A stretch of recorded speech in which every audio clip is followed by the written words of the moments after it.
Good morning. If you've just joined us, my name is Oliver, and I am the CEO and the founder of the African Innovation and Entrepreneurship Center. Today is our second day of the 8th edition of the African Entrepreneurs Conference, organized by the African Innovation and Entrepreneurship Center in collaboration with Africa Women in Trade. So thank you so much. If you've just joined us, just a few highlights on the house rules today. Every time when we go for the short break, we'll be doing both a presentation at the exhibition booths as well as networking session. The networking sessions are more or less 3 minutes, so you will be able to have at least network with 3 or 4 people during these short breaks. Once again, thank you so much, and I hope that this day will be a great success, and we will be able to help you through our speakers to be able to help you to elevate your business to the next level. So just a few highlights of what stood out for me yesterday with the presentations. So to start with, it was, I think there was some highlights from Dr. Alex Anim and Dr. Broka, who spoke a lot around innovation and intellectual property. And there was one lady, Tandiwe, who asked about how do we enforce innovation, how do we enforce intellectual property, and how do we make innovation and intellectual property cheaper for the African market in order for us to build and to support the hashtag Africa We Want. And I think one of the biggest challenges is that there's a lot of inventions, but there's not a lot of support in terms of finance in that area, as well as to understand the intellectual property. So that was one of the topics that stood out for me. The second one that stood out for me was go-to-market strategy. That was both Dr. Anim as well as Jackie. I just found something this morning about go-to-market. So a go-to-market strategy is an action plan that specifies how a company will reach target customers and achieve a competitive advantage. So there was a lot of information with regards to how an entrepreneur can be able to build their business, but as well as how do they take their business from the prototype to be able to take it to the targeted market. There's no such a thing as general market. So this topic was very, very important and relevant yesterday. Then there was other highlights. Africa Women Trade talk about some of the services that they are doing in supporting youth and women businesses, in connecting them with the markets in both in intra-Africa trade as well as in Europe and the Americas, and also in terms of investment opportunities, funding opportunities that they are creating for the women businesses as well as the youth. And then we also had a lot of discussions about business continuity during and post COVID-19. As I was talking yesterday about the 3 human cycles, as the first one is creation, and then survival as well as destruction. But as leaders and entrepreneurs, we have to be responsible, as well as we have to keep on creating the hashtag Africa that we want. And most businesses and entrepreneurs, whether it's in business or it's in life, they struggle to be able to stay ahead and to be able to continue when there are challenges such as the COVID-19 pandemic. So that was one of the topics that we discussed a lot about, and that also stood out for me on business and continuity. Again, I did ask a lot of questions around who do you want to be as an entrepreneur who is here today. Maybe you're an entrepreneur, maybe you're in academia, maybe you're an aspiring entrepreneur, or maybe you're a multinational or an investor. But the question is, why are you here today? And it's a question that you have to answer yourself. And are you here just to listen to us speaking as a nice to have platform, or you are here to learn new tools, new strategies, so that you can be able to build your business and take it to the next level? Life is all about odds, and you have to turn the odds to your advantage. That's very, very important. And I also spoke yesterday about lenses as well as languages. So a little bit, few years ago, before I got married, I went to, I was already married, I went to a conference, and a gentleman came to me. You know, when they do these speed rounds, where they say, how did you feel when you make your first $1 million? So, and then I was saying that kind of like nothing. And this guy said, I appreciate your work. I appreciate what you're doing. I've been following you for the past 6 years. And whenever you need to buy a house, you must contact me. Here is my business card. So I was kind of like shocked. And I said, do you know what you just did? It's like going to a bar and meet a lady and say, whenever you want a boyfriend, here is my card. So don't make that mistake that every person, everyone that you meet is your market. So you have to have a specific target market of your business, and also the language. The language. Most people, they say everything begins with a story, but they do not know how to tell their story. They don't know how to tell their story. So, and to tell their story well, when I started a few years ago, I was a bad CEO. I was a bad leader because I was arrogant. I didn't know a lot about business. I didn't know a lot about having the right attitude. But later on, I developed systems. I developed systems in my business and in my life that helps me to be able to work in teams, to be able to build the business with the right principles. And one of the critical one of the critical tools that stood out for me as well is it is very important to collaborate. I mean, this event that we are hosting now has been brought to you by two organizations, as I mentioned earlier, which is the African Innovation and Entrepreneurship Center, as well as African Women in Trade, which I believe is a joint venture that has become a reality. In the spirit of celebration, of celebrating the Women's Month, I think this is a great opportunity.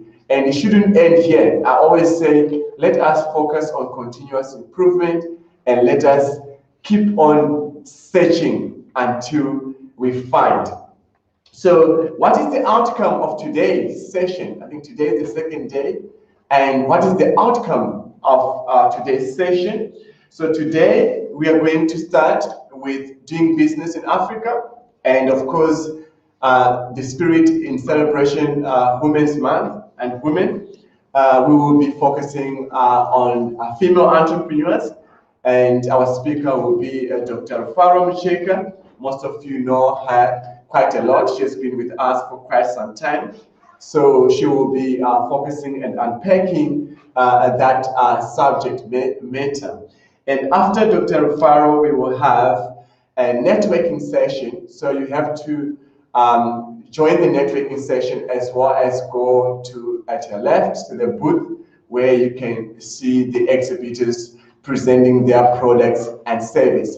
When entrepreneurs, for me, events are like marketing. That's why I love them. When entrepreneurs come together, they can be able to create a marketing among themselves. And marketing is just about creating awareness about a product or service. And soon after the networking session, we have a subject matter that is very, very close to my heart, which is value addition and industrialization. So, backed by popular demand, Dr. Alex Anim, as well as Dr. Alex Anim will be focusing on value addition and industrialization.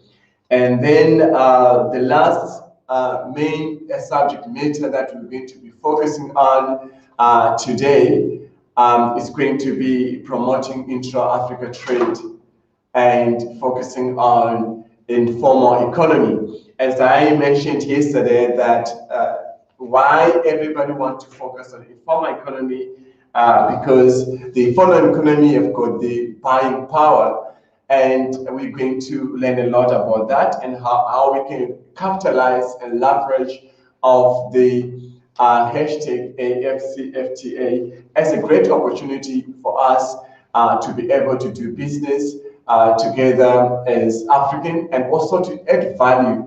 Because I always ask this question, what about if we can do trade that is fair? We know about the challenges of our countries, colonization, and we also know about relationships that our forefathers did with the West that was not fair.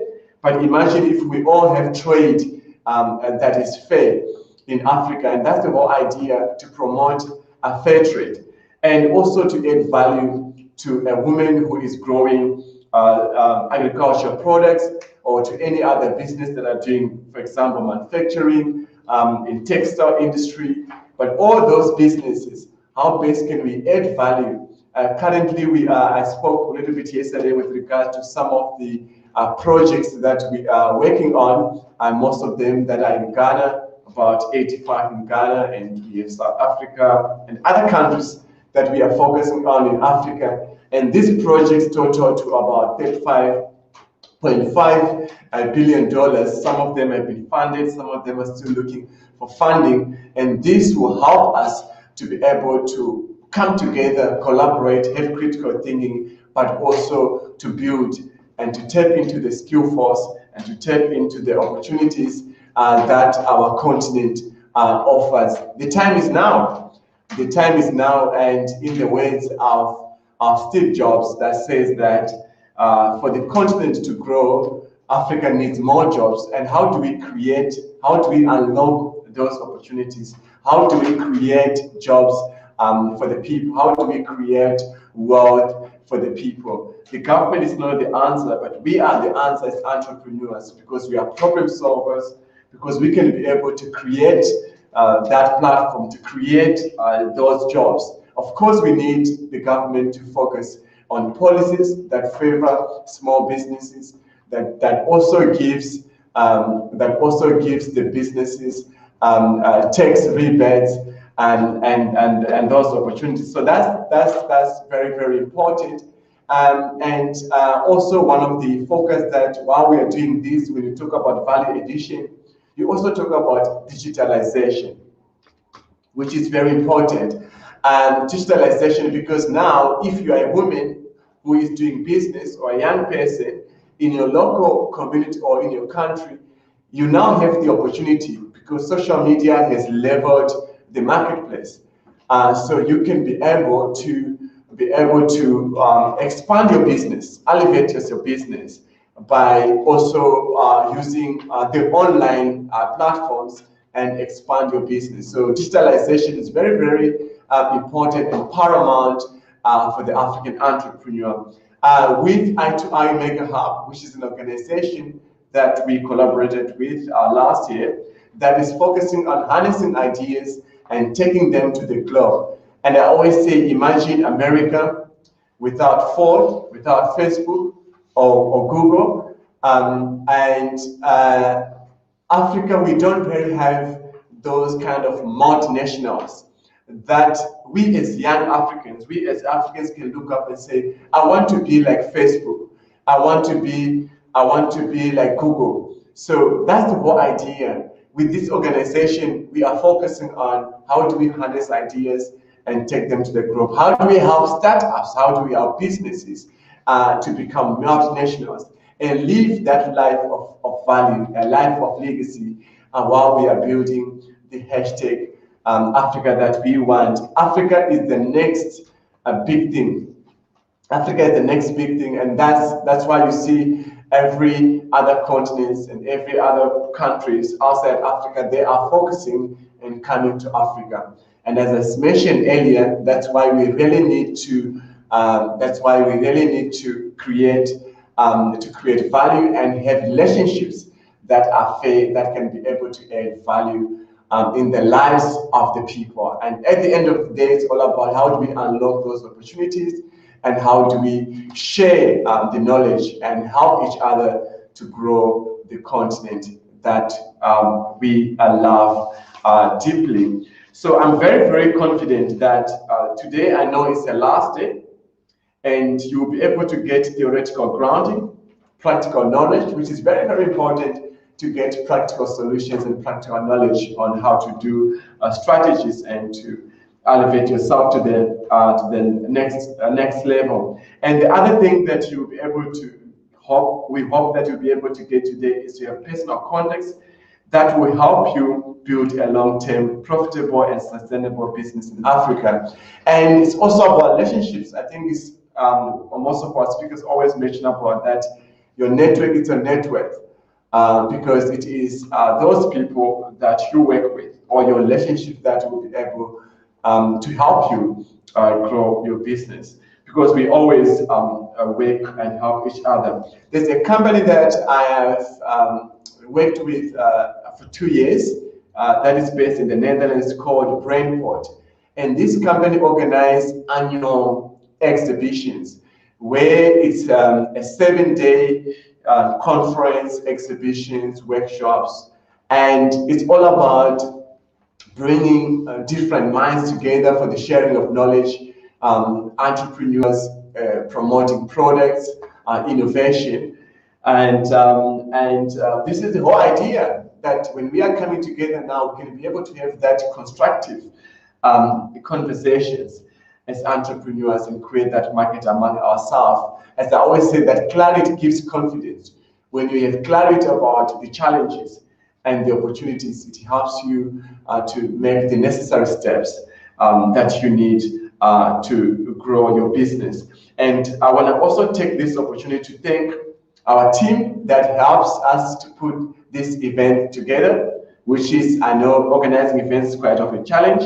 And I also want to thank all our partners, including Africa Women in Trade, I2I Mega Hub, Waste Grow, and Invest SA, for always be available in supporting our initiatives and help the African businesses. And finally, we'd like to thank all of our dear participants that were here yesterday, and those that will be joining us today, both on Pop-In as well as on YouTube. We are live, so thank you for joining us. And we want to thank our speakers for bringing ideas, knowledge, and expertise to the sphere of business. And I want to wish you all a valuable new context, a fruitful day today. Take this opportunity, grab this opportunity, and share with others as well. And then also, I want to wish you a fruitful work and a promising joint initiatives. And I hope you enjoy our last day of the 8th edition of the African Entrepreneurs Conference. So once again, if you've just joined us, my name is Oliver Chikozore, who is the CEO of the African Innovation and Entrepreneurship Center. I'm also going to be your moderator for today.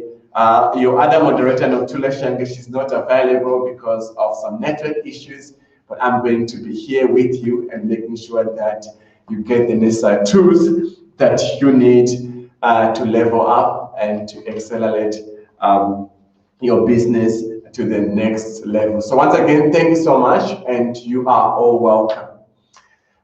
So without wasting time, I'm going to ask my support team to put my next speaker camera live, and I'm going to be introducing our first main speaker of the day. So if you are new, you may not know Dr. Alfaro. So Dr. Alfaro, good morning. You can actually unmute yourself. Yeah, good morning, Oliver, and everyone online. Good morning. You're welcome. You look beautiful today. I hope you could come to Cape Town very soon. But I wish I was dressed in my African clothing, but unfortunately it's a bit chilly in Joburg.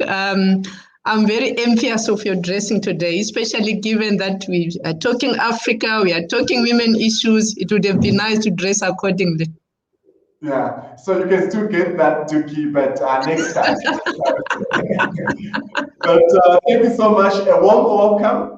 So if you have just joined us and if you don't know Dr. Alfaro, so Dr. Alfaro has been quite involved in the wealth management. She used to be the head of strategy for the rest of Africa for Nedbank for many years on strategy, and she's done a lot of work in doing business in Africa. Currently, she's a business consultant focusing on Africa, and she's also working with the Jazz Finance, and she's so much passionate about advocating for the potential development and opportunities arising across Africa. And she always talk about change, and she want to help as a woman who grew up in a rural setting. She talks about how she can be able to share her knowledge and experience with other women. And it's all about creating value and living a life of legacy. So without wasting much time, I know I'm giving you're going to have 8 minutes extra.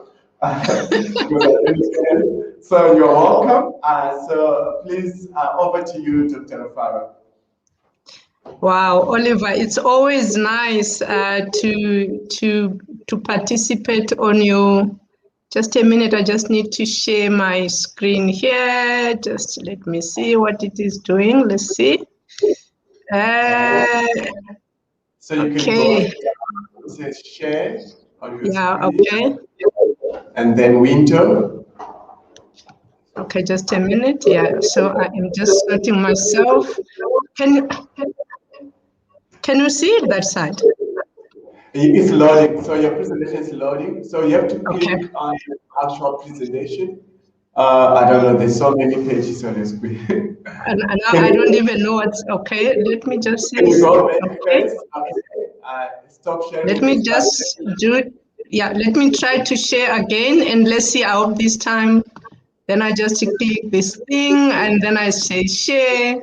Please just share just one screen.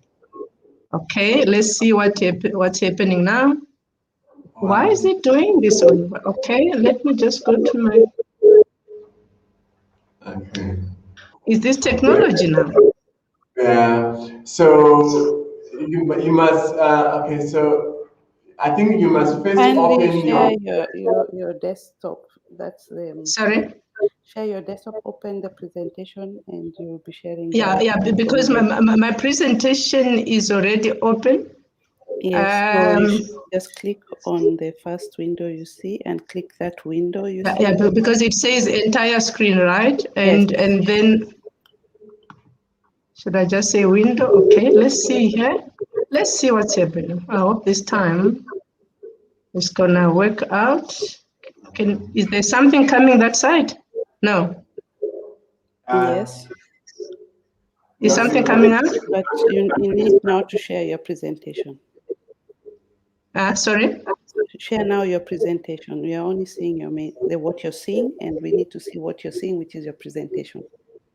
So can you share? Okay. It looks like, okay. Let me try for the last time. If I go to my share screen. Please go to share screen, and then you see a screen that is on your screen. Click on it. Yeah, I've clicked on it, and then when I click share, that's when it's bringing all these other screens. Please don't go to Windows. Just click the entire screen on the screen, and then you share, and then you display your presentation. Then we will. Because at the top there is entire screen, there is window, there is Microsoft Edge tab. Exactly. Just stay as the entire screen. There's a big screen showing. Click Yeah, on it. yeah. Click And on then I that just say screen. share, right? Yes, and then share Yeah. only your presentation. Yes. Okay, which is what I've done. Then share your presentation. Open. Open your presentation. Oh, guys. Okay, I've got stop screen. I've got. Open your PowerPoint presentation. Okay, so I can now just, okay. So Yes, can you see it? Yes. Oh, okay. All right, cool. Sorry, now you see, now I you can have am it showing. slideshow. Okay, let me just go to. Should I click on hide here? I can leave it, right? No. Okay. You can't. I think you must go to slideshow so that they Okay. can open it. Okay. But Yeah. everyone can see my screen, right? Yes. Okay, cool. Sorry. Now it shows how old I am. You see, it takes long for old people to get to where they need to get to. But anyway, Oliver, it's always nice just to really participate on your platforms. And what I can say is when I was listening to you talking earlier, it just felt like you were taking away, words from what I was going to talk about, because it's really about entrepreneurship and women, and especially the contribution, and especially if someone has got a passion, please never stop, to really pursue that passion. So the way, Oliver, that I want to do, especially for today, I know that the topic is very broad, but the way I decided just to do it was just to look at it from a bit of an academic space, and then give a bit of an example from, women women entrepreneurs, and maybe I can talk a little bit about my story. So I actually went to check on, what is entrepreneurship, what is an entrepreneur. As you can see on the screen, it shows that entrepreneurship is an activity of setting up a business or businesses, taking on financial risks in the hope of profit. An entrepreneur, very similar as well, but an individual creates new business, bearing most of the risks and enjoying most of the rewards. So it's very much a risk and reward. It's about, let me take a risk for possible reward. And at times, the reward is not necessarily money. At times, it's making a difference in your community. At times, is because if I hear stories of a lot of entrepreneurs, there are a lot that have been driven by trying to solve a problem in their environment. And I think the more we think that way, the more we come up with sustainable solutions to be able to make a difference, especially on the continent.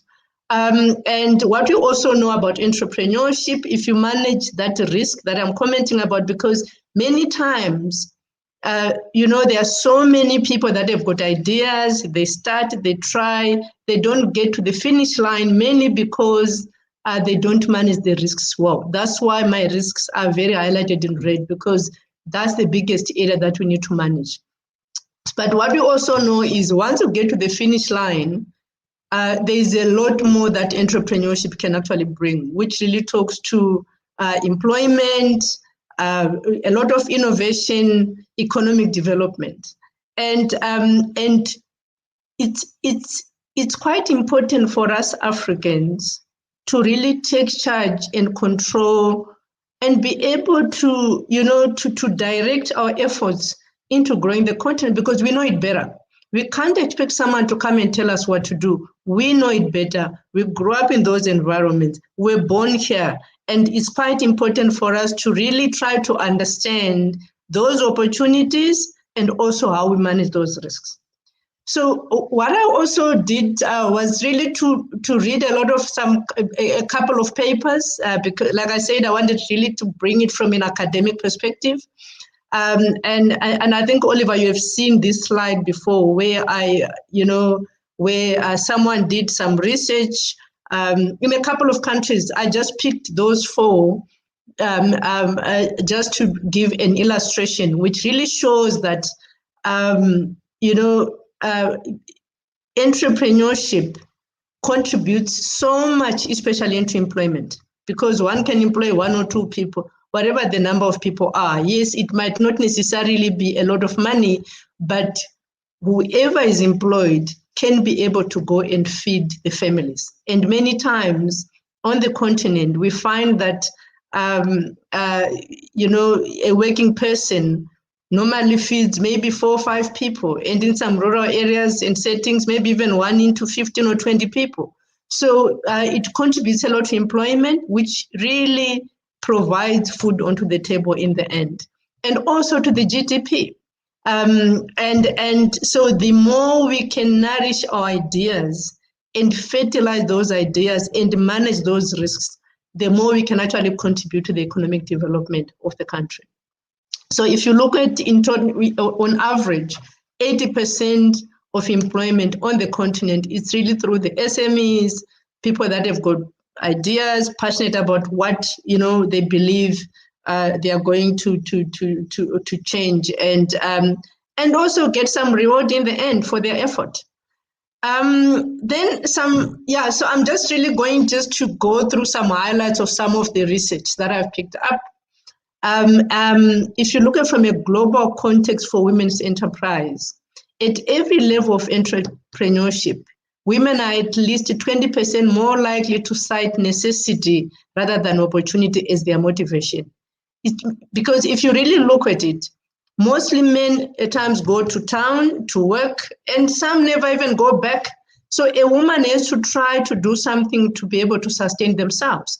Yeah, and at times also, because they're at home, maybe looking after kids, they also have to do something to be able to contribute to the family. In every single economy included in the study, women have lower capabilities, perceptions than men, a greater level of fear of failure than men. So you find that men are usually very confident, even if they don't know much. But with us, we normally want affirmation for us to be able to, to believe that we can do it. Women bring diversity dividend as non-exec directors of companies. Gender balanced boards are more successful than monocultural boards on every measure. To be honest, if you look at diversity, the importance of diversity in the boardroom is quite important, because at the end of the day, in that boardroom, that's where decisions are made. So if you now have only men in the boardroom and they do not understand issues that pertain to women, it means whatever those decisions are that are made, you might find that they impact women very negatively. So diversity is quite important, because there will be a variety of views that are going to be brought onto the table. And many times, the more diverse views there are, the more solid that organization can be, because it means they've a broad range of considerations in their decision-making process. Women starting up in business tend to provide more immediate contribution to the economy. One in 5 women come into self-employment from unemployment, compared with 1 in 15 for men. So you find on this part, what they're basically saying is, if someone is unemployed, a woman will try to start a small business or try to do something, whilst for men, they will go and look for another job. So you find that from a contribution perspective, women are more creative. They come up with, it might not be a big, what can I say, business that bring a lot of money, but what it basically shows is women start companies and bring and make immediate contribution to the economy more in their own personal capacity in that small business as compared to men, because a man will go and maybe look for another job somewhere. $1 invested in developing women's enterprise provides return on investment than $1 invested in developing male-owned enterprise. And on this, I think we all know that there is that saying that says, if you educate a woman, you educate a community, because they are going to contribute more than just in their immediate family. They look after neighbors' kids, they look after the whole community. So in the end, if money is invested more in women, you find that the development is much broader than just the women themselves. If you look at the gender differences in attitude to starting a business, in this research, women were 55% more likely than men to cite fear of going it alone as a primary reason for not starting a business. Remember, I mentioned earlier about women being, not having the self-confidence, the belief that they can do it, fear of failure. Women are less likely to believe they possess entrepreneurial skills. Only 39% of women are confident in their capability to start a business compared to 55% of men. This is perceived gap. This is a perceived gap in ability rather than an actual gap in skill sets. And this I can relate so much with it, because if I look at myself, for example, like Oliver mentioned earlier, I grew up in rural areas, and the way I believed was, you go to school, you get employed, you work in the corporate, and you go on retirement, and you were to leave this earth. And that's what it was, because I could not fathom the idea of coming up with an idea where I would be called a business person. I never thought I would ever be at any one point in time. And maybe fortunately for me, I found that confidence, I grew more confident through education. Like you can see, I'm doing research because for me, my first degree was statistics. I'm very much a researcher. The more I analyze and I feel there's a high probability, it makes it easier for me to get comfort. That's just me. But on the other hand, it doesn't mean that all those men that have got confidence, they studied, the environment. It's really about the self-belief. So women at times, we want that assurance that we can do it, even though we can actually do it maybe even better than men. Women start businesses undercapitalized. It's not just lower financial capitalization. Women also have lower levels of human, training, if you look at it from a management perspective, and effective networks. We know that men during the old days before COVID, after work, they go for a beer, they meet up with their friends. Yes, we also have our friends, but to find that men are very much into networks and they go out a lot as compared to us, because us women, we tend to look after the family. And in the end, we don't normally talk about business, especially if you are, let's say, a married woman who has got young kids that are growing up. So in the end, even if you've got an idea, and a lot of it is also because you feel you are not equipped well enough to be able to start that business. Gender differences in motivations for starting a business. This research actually showed that women are nearly 5 times more likely to mention family reasons for becoming self-employed than men, which is, 1 in 5 of females choose to work as self-employed to help combine family commitments and employment in a flexible manner. And I think we all know about this. At times, I've also seen couples where they all, maybe both the husband and wife, they've got equal education. They were both working corporate. But once they start having kids, the woman has to stay at home to look after the kids. And at times, maybe the man has found a job, let's say, in another country. The woman has to take a back seat and look after the kids and join the husband. So in the end, the probability of them starting a business, it's mainly because they now have to do something else to be able to also contribute to the family settings. But it's mainly because of, it was mainly because of family reasons, kids, and a whole lot of other things. Whilst men are likely 2 times likely to mention their self-employment was to make more money.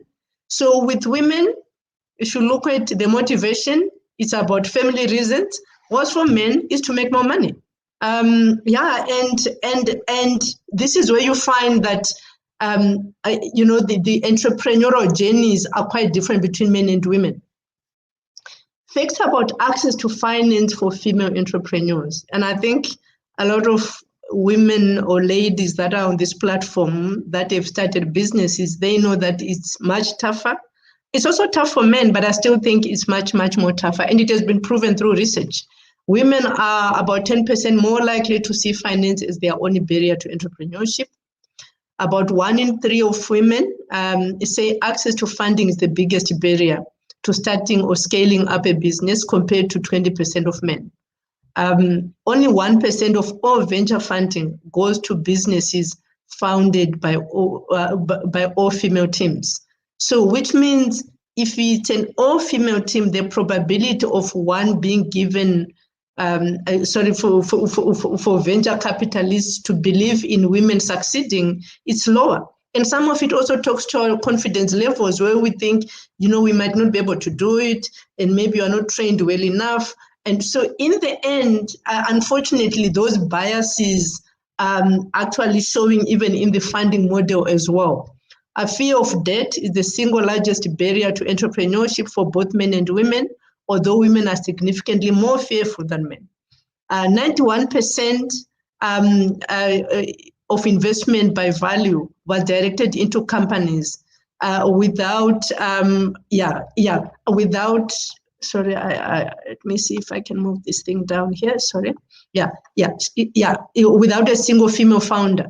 So 91% of investment by value was directed into companies without a female founder, a single female founder, whilst just 9% went to companies with at least one female founder. So it already shows all those biases. Then let's go to the next, just a minute for me here.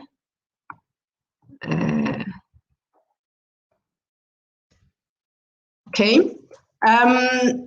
Then if you facts about self-employed women, women are 2 times likely to maintain family responsibility as a barrier to starting a business. For female entrepreneurs with children, primary care responsibility are the #1 barrier to further business success, with 46% versus 33% of male parents. Maternity can be a particular challenge for women entrepreneurs because you still need the business to run. And you might not have someone who can stand in for you. So in that case, it also becomes a challenge to that business to grow. So you might find if you don't have support, it becomes very challenging. Women's side childcare provision is a barrier to entry, and more women use self-employment as a temporary solution to combining childcare and income generation at a point in life. So, just a minute. Why is my mouse doesn't want to move? Let me see. Let me see if I can go back here.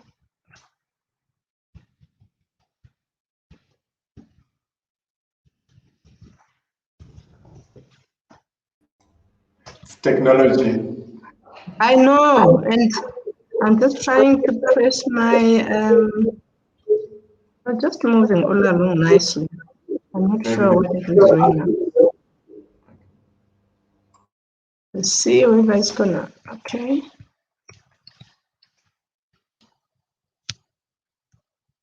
Let me see. Yeah, okay. Then if you look at, according to the to UNAID, and here we are just talking about Africa, while women make up 50% of the world's population, they make up more than 40% of the agricultural labor force, but only 3 to 20% are landholders. And if you're a landholder, which means you're a business person. So there are so many that would work in the agriculture, which means they are not earning as much, but they do not necessarily own businesses. And in Africa, women-owned enterprises make up as little as 10% of all businesses. So, and given what I've just gone through now, it's quite important to actually build vibrant economies and eradicate extreme poverty. And the women must gain access and control to be able to really grow the continent and make a difference. And especially if they have got their ideas, why not? So it's really quite important for women to participate. And how do women build resilience?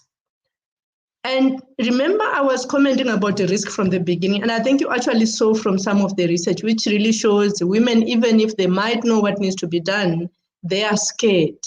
Their self-confidence is low. So there was also another research that was done, and this one, they're actually interviewing women with startups on the continent, mostly technology. And one of the questions was really around, how do we, how can, that women's sense of risk, be reduced, and try to increase the ability to perseverance in challenging times. So what is it that those ladies that were in the survey, looking for, or what is it that they propose that it should be done, for women to feel that, what, I can cross the line, I can do this, to gain that confidence. So if you look at that research, it kind of summarized about 6 points. Where successful business women, so it's really women supporting women, providing mentorship and guidance for female entrepreneurs.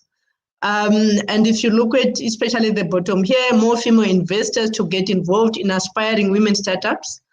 So because remember, we spoke about the funding issue, the battle from a funding issue, they need confidence boosting, which comes very much from a mentorship perspective.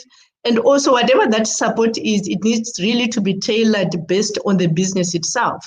And the family support, we spoke about, where, they live, like if they live, let's say, a corporate, and they, they normally start another business because they now need an environment where they can be able to look after kids, family support, and also they need practical skills. Practical skills are really needed for them to get, and some programs, some accelerator programs, and also from a networking perspective as well. Networks, the social networks are quite important. And I just thought, on that point, let me just take one example. And this example is, I'm not sure how many of you know her, but if you go on to the Forbes richest list, you find that Foloruncho is Forbes richest woman in Africa. I think last year she was number 20, she was in those billionaires on the continent. And for me, a story is great, especially for entrepreneurs, because riches are not from being born in a rich family, or being passed, or wealth which has been passed on from generations. She was a founder. She was passionate about an idea, which is exactly what most entrepreneurs are. Very passionate, believe in the idea. And if the more one hears a story, she started off in banking. She went to learn in the UK, and then at some point, she was passionate about fashion, and she went to study fashion. She went to the UK to study fashion and came back, and she started a company. And over time, maybe that other point around, funding, she now had amassed enough money for her to now expand into other businesses, where she went into oil. She's very big in the oil industry. That's where most of a source of wealth actually comes from. And she has also diversified into real estate as well. And she is a philanthropist who uses, a foundation to help widows and orphans. So this really talks to, the other research that I shared with you in terms of, women supporting women. This is what she's doing. For her, fortunately, she had the wealth to be able to invest, for her to be able to grow, but she was passionate about the idea. She went to learn about, she went to study about it. And the other big one that has come from some of the research, it's really around that family support. And when I was reading some articles about her, it was quite interesting, especially when she said when she goes away, she and her husband call each other several times a day. It's that support. They've got 4 boys. The article that I read yesterday, I think one of the sons is already married and the other one is engaged. But they've got 4 boys, so you can imagine bringing up those 4 boys with a mother who was this busy, who was so passionate about participating in the economy, who saw opportunities and felt very passionately to say, what, I can contribute, I can do this in a men's world, because you can imagine in the oil industry in Nigeria, it's still very much a men's world. And she said her husband was more than just her husband to her. He is a friend, lover, brother. She found a second half in him. So when one gets support, it really helps a lot, because I think we all know that saying which normally says, in fact, I think it's actually about 2 of them, which says like, aim high, when you fall on treetops. And I think in a space, she would fall on treetops because she knows that, she'll be shielded from crashing onto the ground. But on the other, with other people that might not have such support, you want to aim high, but you know that if you don't have that support, when you fall, you're just going to crash to the ground. And you're just going to crash into pieces like glass. So at times, this is where we are very challenged as women. And if I can talk about my story, for me, my story was much easier because, and I think I'm that cautious entrepreneur. I never thought I was going to go into entrepreneurship at any one point in time. Like I said, if I look at my upbringing, the way I grew up, but I always believed that education would give me the comfort. And fortunately, in the end, it paid off, but I never, ever dreamt of me being an entrepreneur. But I think when the passion grows bigger than the environment that you are operating in, it will really push you to go into entrepreneurship. For me, that's what it became. Because yes, if I look at when I was working for my previous company, how I ended up in West Africa, setting up a wealth management business in West Africa, was because I was so driven by, I have got so much knowledge. I want to apply this knowledge and I want to make it practical to make a difference in another organization. And the more I saw my baby really, you give birth to this baby, the baby really grows, and you start seeing the difference in that organization. That's when I said, you know what, I can actually do it even on my own, because I have the knowledge. I've proven that I've got the knowledge. Yes, and I think for me, unfortunately, because I'm so cautious, going back to that word, the risk that we're talking about, I decided to even study to really assure myself that, yes, I can do it, but I really want to show and prove to myself that I know what I'm doing. So from a knowledge and skill perspective, that's why if I look at where I am, and I think it has given me that peace of mind to say, I can do it. So from a risk and return perspective, I'm very comfortable. I'm not scared to go to the next level, because in my world, the experience that I had and also the education that I had to support that actually gave me so much confidence to believe in my abilities. And also it gave me an idea of the landscape, the place that I was operating in. So if I just go maybe, or especially on the left-hand side, which are really the main areas that came in that survey in terms of, how do you manage that? How do you support women, so that they feel more confident to actually take risks? So from an education, I think for me, studying gave me that comfort, so I felt better. The more I spent time in West Africa, the more I grew my network, the more I learned. Even now, I've got a very broad network that I know that at any one point in time, depending on what I need, I can call someone, and that person, because of the strong relationship that I have with them, they will go out of their way to support me, or they hook me up with someone that can help me. From a family, I did when I was older. I think you saw in terms of technology, but I was older, so my kids are big. My last one is 21, so I do not necessarily need that family support in terms of, you know, someone to look after my kids, aftercare. I don't have that challenge anymore. But it's always nice to know that one has got a family which is very supportive. If I look at, I've got 4 brothers. Whatever I do, I always share with them. And I find the more I share with them, the more I feel, you know what, I can do better. You know, I want to make them proud.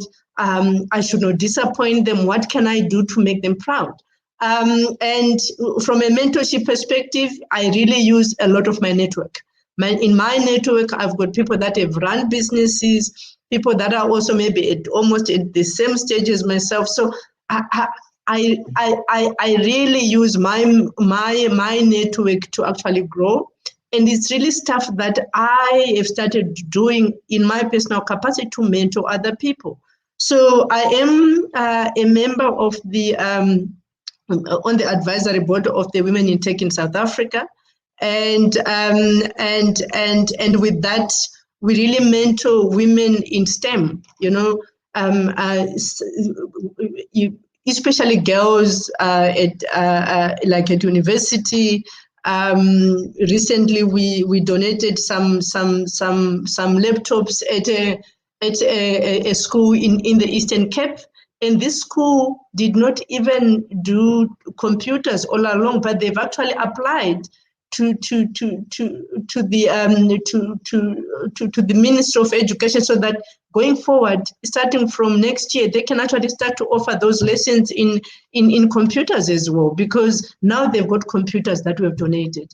In about a week's time, I'm going to be, you know, to be really sharing my story to students at University of Western Cape in their final year, to give them the confidence. Going back to what we spoke about, you know, that mentorship, you know, encouraging them to say, you are equally as good as a man. You know, you shouldn't stop, you know, dreaming. You can do it. Yeah. So from a funding, luckily in my business, it's really an idea. So because it's consulting, I did not necessarily need cash to, you know, to be able to kick off. Yes, I still needed cash, maybe in terms of maybe my branding, registering my company, and a couple of few things, but it wasn't a lot of funding that I required. It was something that I could, you know, try to provide from the income that I was getting. And then, like I said, the practical skills, I think spending time, you know, in another company, setting up a business really gave me those practical skills in terms of what consulting is all about. Where do you start? So all I can share with you, Oliver, especially from my side and what I've learned as a woman and a woman entrepreneur, is you need to think bigger, because for me, it's about, you need to start a business you are really passionate about. You need to research about your product and services, which is what I did, because with that experience that I had in West Africa, I actually realized, yes, I love consulting, but I needed to think about, you know, what is my value proposition? And in that value proposition, how do I position it? But is there an opportunity? You know, I had to explore the market. You know, is there an opportunity? Are there people that might want my services? Write a business plan. And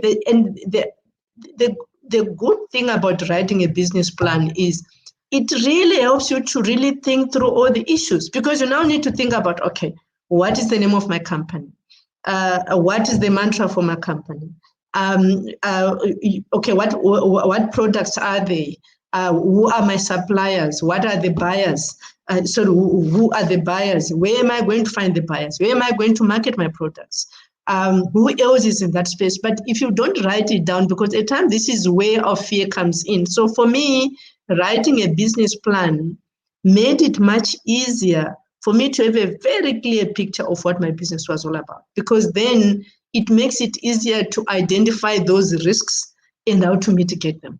But if you just have an idea in your mind and you say, I'm going to start a business tomorrow, it becomes very difficult because you're going to find challenge after challenge because you haven't had time to really think through this stuff. And you need to consult with professionals or also your networks, because the advantage of today is we now have some very good people that we know, or someone that you know who knows someone who can actually help you. And people want to give back. People want to make impactful change. People are willing to invest in something that they believe is going to make a difference into the future. There are lots of people that are willing to do that. So continue to nourish your network. So for me, from when it comes to professionals, the one thing that I still remember very well was with the type of my business, I had to now check in terms of, do I need a VAT number? And now I spoke to about 3 people who also have small businesses that I know, one said, yeah, maybe you need, and I wanted to understand, how does it work? Because I'd never done it. And the other one said, no, you actually do not need a VAT number. And the other one wasn't really sure. So I found myself going with someone who said, I don't need a VAT number. Because in my head, he appeared to be very, he understood how things work. He used to talk about, he reads a lot about, SARS and a whole lot of stuff. So there's at times we kind of assign respect to people based on what we think we know about them. And to be honest, when I got this other opportunity with Jersey Finance, I remember they were asking about the VAT, and I remember saying, you know what, I don't think my services are valuable. But I think that's when, in the end, I said, do you want to be in newspapers because you did not do the right things in terms of tax? And tax is not something that I would want to play with. And I went to consult a professional. So instead of my network, which I trusted, I went to consult a professional. And the professional articulated why it's important to have VAT, and why my business is supposed to pay VAT. And I have to be honest, I think one thing that I learned after consulting the professional was to say, you know what, there are things at times when we start our business, you want to save costs. And there are a lot of things that you want to do yourself because you want to save money. But you also need to manage that risk and say, are you really going to be able to do it? And if you don't, you'd rather have the experts to it. So in my business right now, I have an accountant.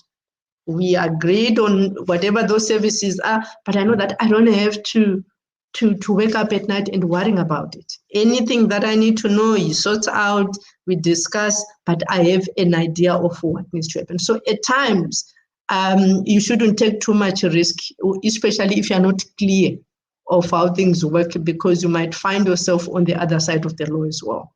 You need to execute a vision, continuous improvement. Like I've said, networks, they give you ideas, you learn a lot, but also with professionals.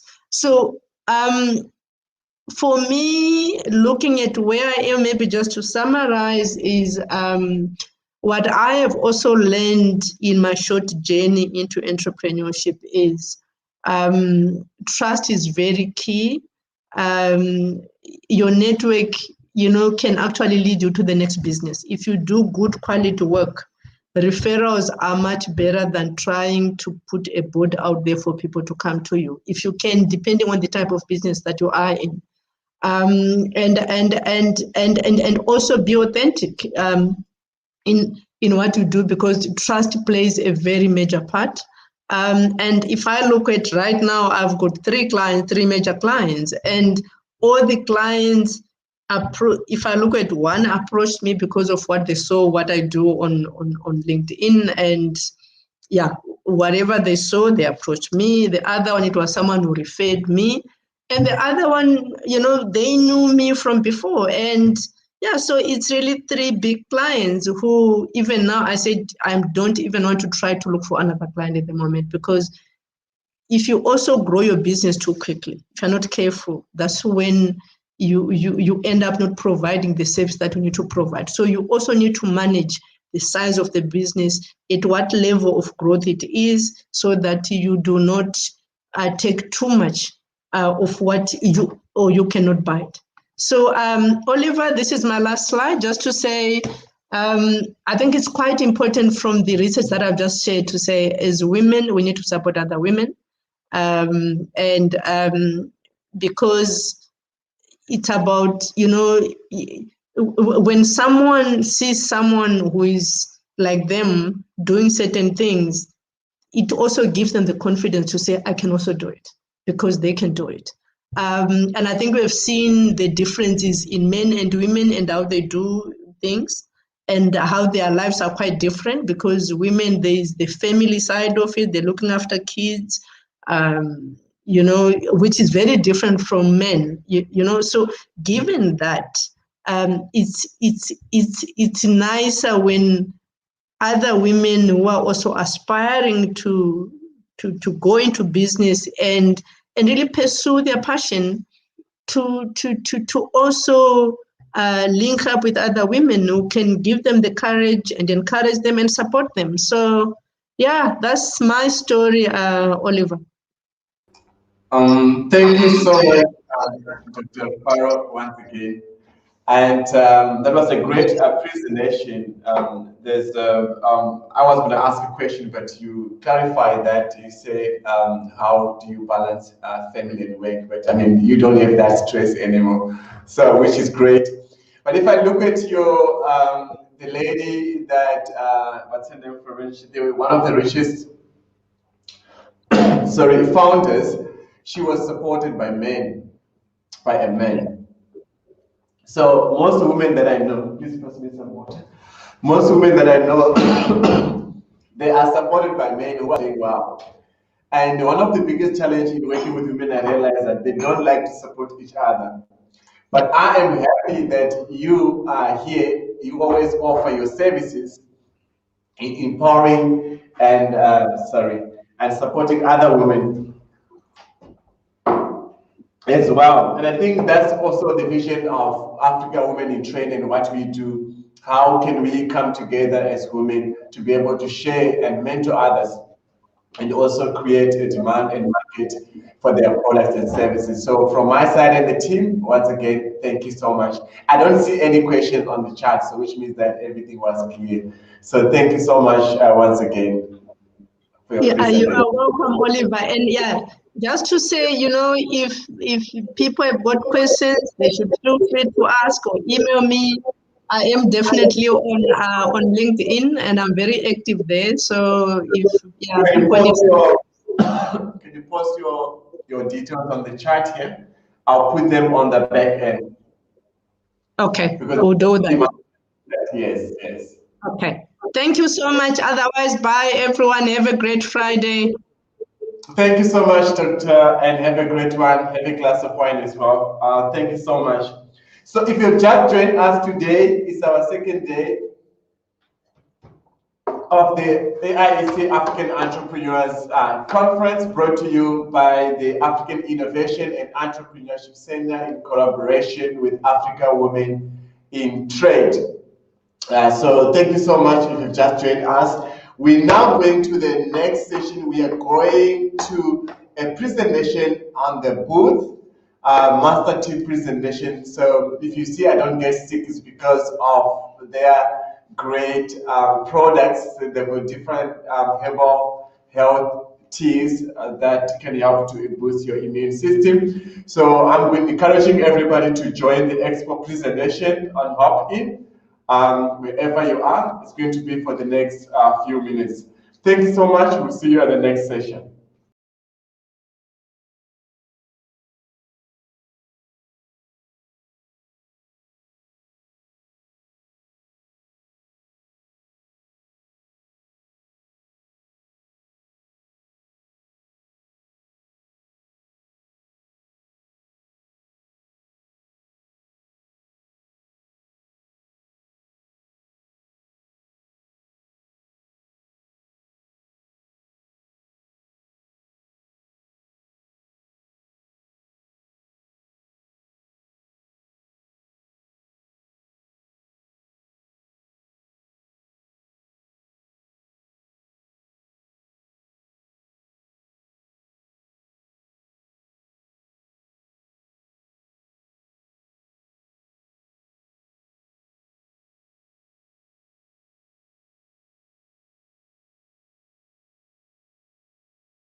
Welcome back. If you've just joined us, my name is Oliver Chikusore, and I'm the CEO and the founder of the African Innovation and Entrepreneurship Center. This event is brought to you by both the African Innovation and Entrepreneurship Center as well as the Africa Women in Trade. And if you've just joined us, a warm welcome to you. And we hope that we'll be able to help you and to give you the tools that you need in order for you to elevate yourself to the next level. We will be having a presentation after, I think, the next 20 minutes. After 20 minutes on value addition and industrialization.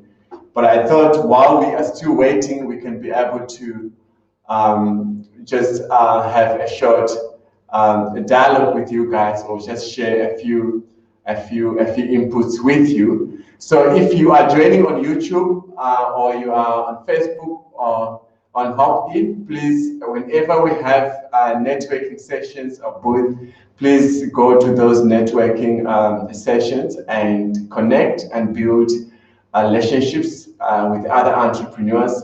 As I always say that when entrepreneurs come together, they can be able to create a market among themselves. So maybe I should tell you guys a story about myself, how I started from where I started to where I am now. So myself, I started about when I was young. I was born and raised by a woman. I think this can also even work better because we are still in the celebration of the Women's Month. Growing up, I learned a lot of skills from her, even about business, because she was a trader who used to sell fruits and vegetables in the market. And one of the lessons she taught me, she said that she always wanted us to always be smart.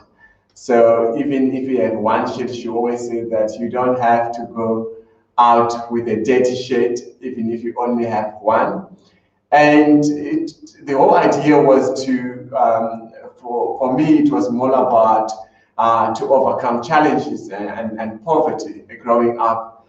So I always wanted to be an entrepreneur. And when I started, even sent my school, myself to university through selling vegetables, fruits, and eggs. That's how I managed to get my master's degree. I even wrote a book, one of the best-selling book that I wrote about 4 years ago. It's called the African Hidden Potential. So if you have not read this book, if you have not get one of these copies, please reach out to us, reach out to me. You can be able to get your signed copy. And the whole idea in this, I'm giving you tools on how you can be able to elevate yourself to the next level, but also there's a lot of talk around the challenges you face in Africa, but also the opportunities that we have as a continent and how we can be able to do business in Africa. I think one of the biggest challenges is that Africa is a land of diversity, and there's a lot of influence in terms of culture. And when doing business in Africa, you've got to learn the local dynamics. And one of the challenges when I was doing regional integration I faced was that when you go to certain countries, like in South Africa, what you call a bribe in Nigeria or Ghana is like a gift. So how do you do in some culture, it's a gift, in some culture, it's a bribe. So how do you deal with those kind of issues as an entrepreneur? So you have to learn local dynamics. The other thing was the language. And it's always easier for those who want to do business in other parts of Africa or to trade to understand the local dynamics and also to be able to understand how to do business in those countries. So this book really it's a must read. It's a must read, and if you don't have, please get your copy as soon as you can. And the whole idea also when writing this book was not about making money, but it was all about sharing the knowledge that I've learned from selling in the street to start a car wash business to become a consultant and economist. And today I run a number of different projects and companies that I'm running, even leading this great organization that also focuses in 4 pillars, which amongst them is investment facilitation, as well as business and trade, as well as market linkages. And most of you have heard from the previous presentation, who is an entrepreneur who is selling different products, tea products, herbal tea products that can be able to help you even to boost your immune system. And so those are some of the inspiration stories that we like in order for us to be able to inspire other entrepreneurs. So, and I'm very, very excited about the last 2 sessions that will be coming after me. One, as I said earlier, is value addition and industrialization, because we need to be able to add value to our products or to what we produce in order for us to be able to have fair trade and to be paid fairly for what we produce. And I'm always, challenged when I look at how the women and the youth across the continent do farming, but they almost get like nothing for what they produce. And Africa is also facing one of the major challenges is that energy is one of the major challenge. And then also we talk about digitization a little bit earlier. How do we able to address the issue of energy, but also the issue of internet? I think that's one of the biggest across Africa. And I always say that thanks to social media, because social media has helped entrepreneurs across the globe to be able to play on the level field. And social media has actually level the playing field to do business. And to actually do business now is like a job, because there is a great opportunity where you can be able to use those odds or that social media to your advantage, which is very, very important. So, for example, for somebody who is just running a small business or selling some products within their country or community, they now can be able to have an opportunity to export their products, and also they can also be able to learn more about how to do standardization and to add much more value, as well as to look at what the other markets are looking for, and then to be able to build your business and build your products and focus on product development in such a way that you can be able to meet the clients' requirements and build your business. And also the other thing is, how do we unlock those opportunities that we have in Africa, that hidden potential, in order for us to create the much needed jobs that we need as a continent. If we look at the WEF conference that was held in 2019 here in Cape Town, they were looking at one research was done about how do we create about 40 million jobs in 2020.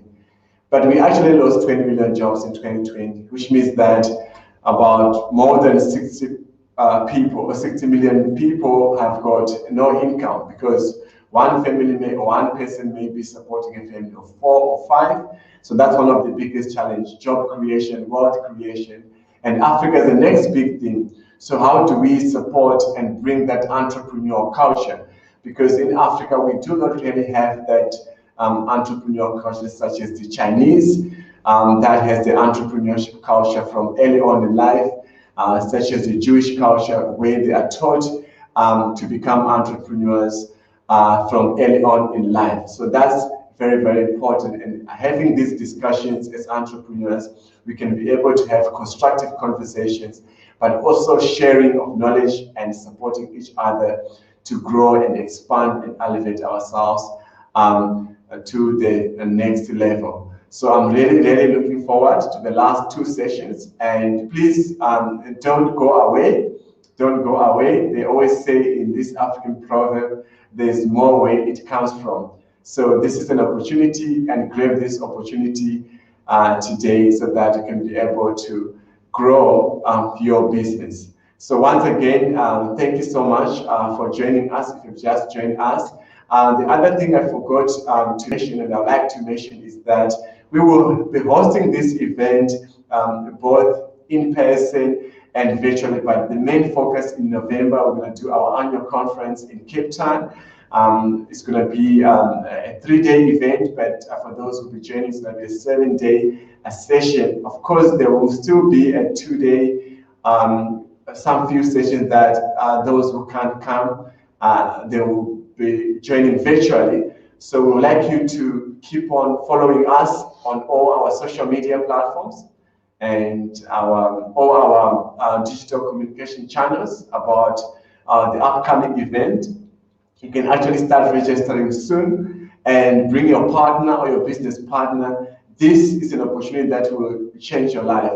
I have posted something earlier on social media. You might have seen that I've got this friend of mine who always procrastinates when there is a great opportunity. And don't be like that person. And as I mentioned yesterday, and that question I was asking you, who do you want to be and how do you want to make your money?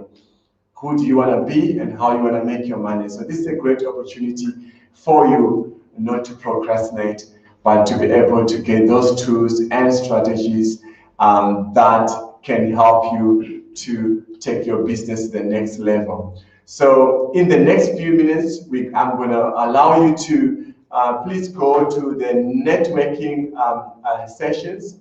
Please network and build contacts and relationships. And when we return in the next few minutes, we will be hearing from Dr. Alex Anim, who is the CEO and the president of I2I Maker Hub, which is an organization that we collaborate with. But they do focus on harnessing ideas and taking them to the globe and help startups to become multinationals. Currently working on a number of projects, mostly in Ghana, and we are also building a one-stop shop in Omo, which will be focusing on innovation and different initiatives that will be able to help Africa to grow. And as that lady who asked a question yesterday, how do we enforce innovation and how do we enforce how do we make sure that we really support intellectual property? Because currently it's expensive and people don't know much about it, but how do we make sure that we use this to our advantage in order for us to build the hashtag Africa We Want. Our hashtags, please take us on social media. Our hashtags is at AIEC 2021, at Africa We Want, and then at hashtag AWT. So thank you so much. Please go to the networking session for the next few minutes, and then we'll come back for the next two great presentations. Thank you.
Good morning, good afternoon, wherever you are joining us from. If you've just joined us, this is the second day of the African Entrepreneurs Conference hosted by the African Innovation and Entrepreneurship Center in collaboration with Africa Women in Trade.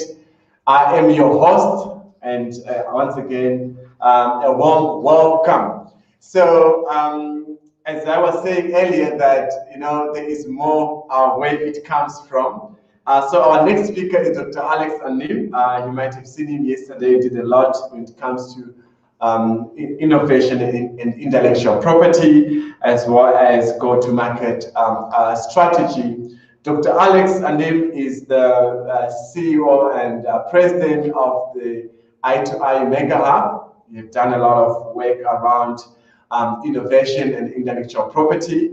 And I2I Mega Hub is an organization that focuses on harnessing ideas and taking them to the globe. So there's quite a lot of work and projects that we are doing with Dr. Alex. And once again, without wasting time, over to you, Dr. Alex. I know there was no rest. You just woke up, and last night it was just work, work, work.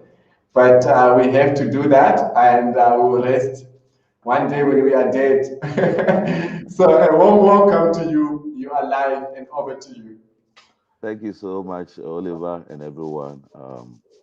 I'm privileged to be here to share with us today value addition and Africa's industrialization. This is dear to my heart, and I'm thinking if we do this very well, it's going to help Africa. And Oliver has done it all. As you know, I'm the president of I2I Mega Hub. So today about my talk, the outline here is going to be the teaser that I gave you yesterday that should sink into us to really know that your idea is valuable for industrialization of Africa. And your idea is also very important for your business. I will also give you a little background and introduction, which is also going to give you some insight into what we are trying to do as value add. Why do we need to do value add? Some considerations, the processes itself. We've heard about value chain before. I will explain that a little bit. And then share with us how we can minimize costs, because value addition itself is just inputting costs to get something out. And then if the inputting cost is done minimally and you're able to sell your product more than that, then that's where you are sustainable. I will need to share something on that with us. Also, some challenges in Africa, and then also some way forward or suggestions, and some things to consider. And then I will open up for questions. Um, As the teaser goes, we know industrialization breaks down into industries, and then we know industries breaks down to the various businesses. So the more we create more businesses, the more we create more industries, and the more we are developing or industrializing Africa. So another thing is all this boils down to what? An idea. The idea that you have in your head is what is driving all this. Because someone said, I had a dream. So the dream that you had could be an idea, right? I had a dream about something. And then I pursued that thing. And what happened? Here comes what I was dreaming about now physically manifested. So when you have a dream or when we have an idea, we talk about viable idea. All ideas are good. Some of them have their timing now. Some of them will have their timing in the future. You need to know, when do I need to release this idea, or when do I need to pursue this idea? But you have to keep it very important in a safe place. So from this, you can say the idea is the smallest unit of an industrialization. That's what we say sometimes. Atom is the smallest indivisible particle of a matter. The same thing. Idea is the smallest unit of industrialization, and it's the first step of building a successful business. If you want to build a business, you start with an idea. You wake up one day and say, why can't I build this business? Why do I want to build that business? Because I've seen this and this and this and that. And I think there's a need for that. Then I want to capitalize on that to be able to build my business. And an idea, if not well protected, yesterday we mentioned about it, and get to someone's hand, is gone. And if you have a very good idea or a viable idea and you don't pursue it, I mean, it depends on the time. It's meaningless. So whatever is in your head, if it doesn't manifest either into a service or into a product or processes, it might be meaningless. People did it to be able to survive. And we talk about industrialization and development in Africa without actually thinking about how can we actually harness those ideas, protect them and pursue them to grow them into businesses. We don't do that. Even if we do that, the support might not be there, or people don't see it that way. There should be a way to get all of us as we are talking to be able to do this. And this is some of the things that we are trying to do to empower people to be able to take their idea and then drive them to build more businesses which are sustainable to help themselves, help Africa, and help others. So, as we mentioned, Africa is now open for anything. There are more ideas which can go to the globe to help everybody. They can even put money in your hand. But the question becomes, how do we screen a good idea from a bad idea? But I'll say no idea is bad, but there are some which are better than some. And then how do we convert the good ones into sustainable businesses that can grow to support our industries? Because people need job in Africa. People want to be free in Africa. People need internet. But if you don't have money, how do you get sustainable internet? So these are some of the processes that we are putting into place.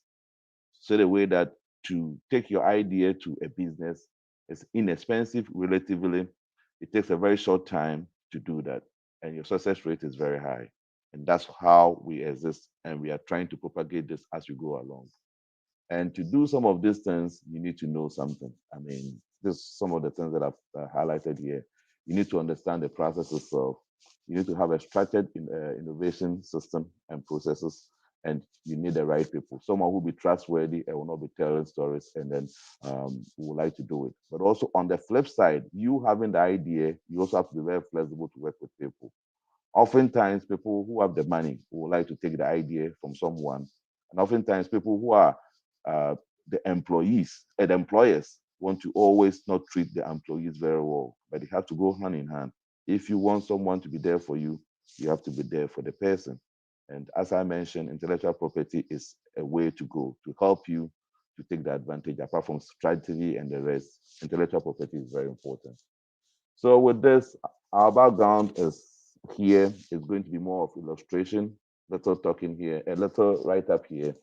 So in Africa, we have a lot of raw materials. We have agricultural produce, which is cocoa, shea butter, cassava, you name it. So much. We are in the tropical region generally, and there's so much different things that are natural to us, which can tap and then be able to use it to develop different industries. Also, mining is very common. We have bauxite, we have iron ore, you name it, cobalt, whatever it is. Those are mined products. And we already have some existing products and services which are already existing. I mean, they are all raw materials. And currently, what we are doing is we pick something in this form and send it to a customer. But now, the idea is we want to value add. So we have a planned pathway that we want to take all those products, take them through a value add process, like processes of this nature, adding resources, like reliable, we need a reliable energy. You put in energy, you put in the right people, put in the materials, we put in the right data, and also technology and innovation, connectivity. You put in the processes meaning that you first you get a raw shea butter nut, you crack it open, you boil it, you do this, you do that, and then it comes out as shea butter. Those are the processes that I'm talking about. There's a main process and there's a side process. People who will be sitting in the office to write for logistics and other things, they are supporting systems. But the people who are actually involved in working on the shea butter itself, those are the main processes, or the main processes, which I will explain later. You also have branding. We can have an existing product and then we want to rebrand it or brand it or refresh it and sell it.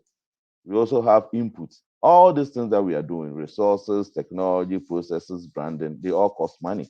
So you have to put money into something to be able to get money. So you put money, effort, time, in addition to other things to get your product out. And others include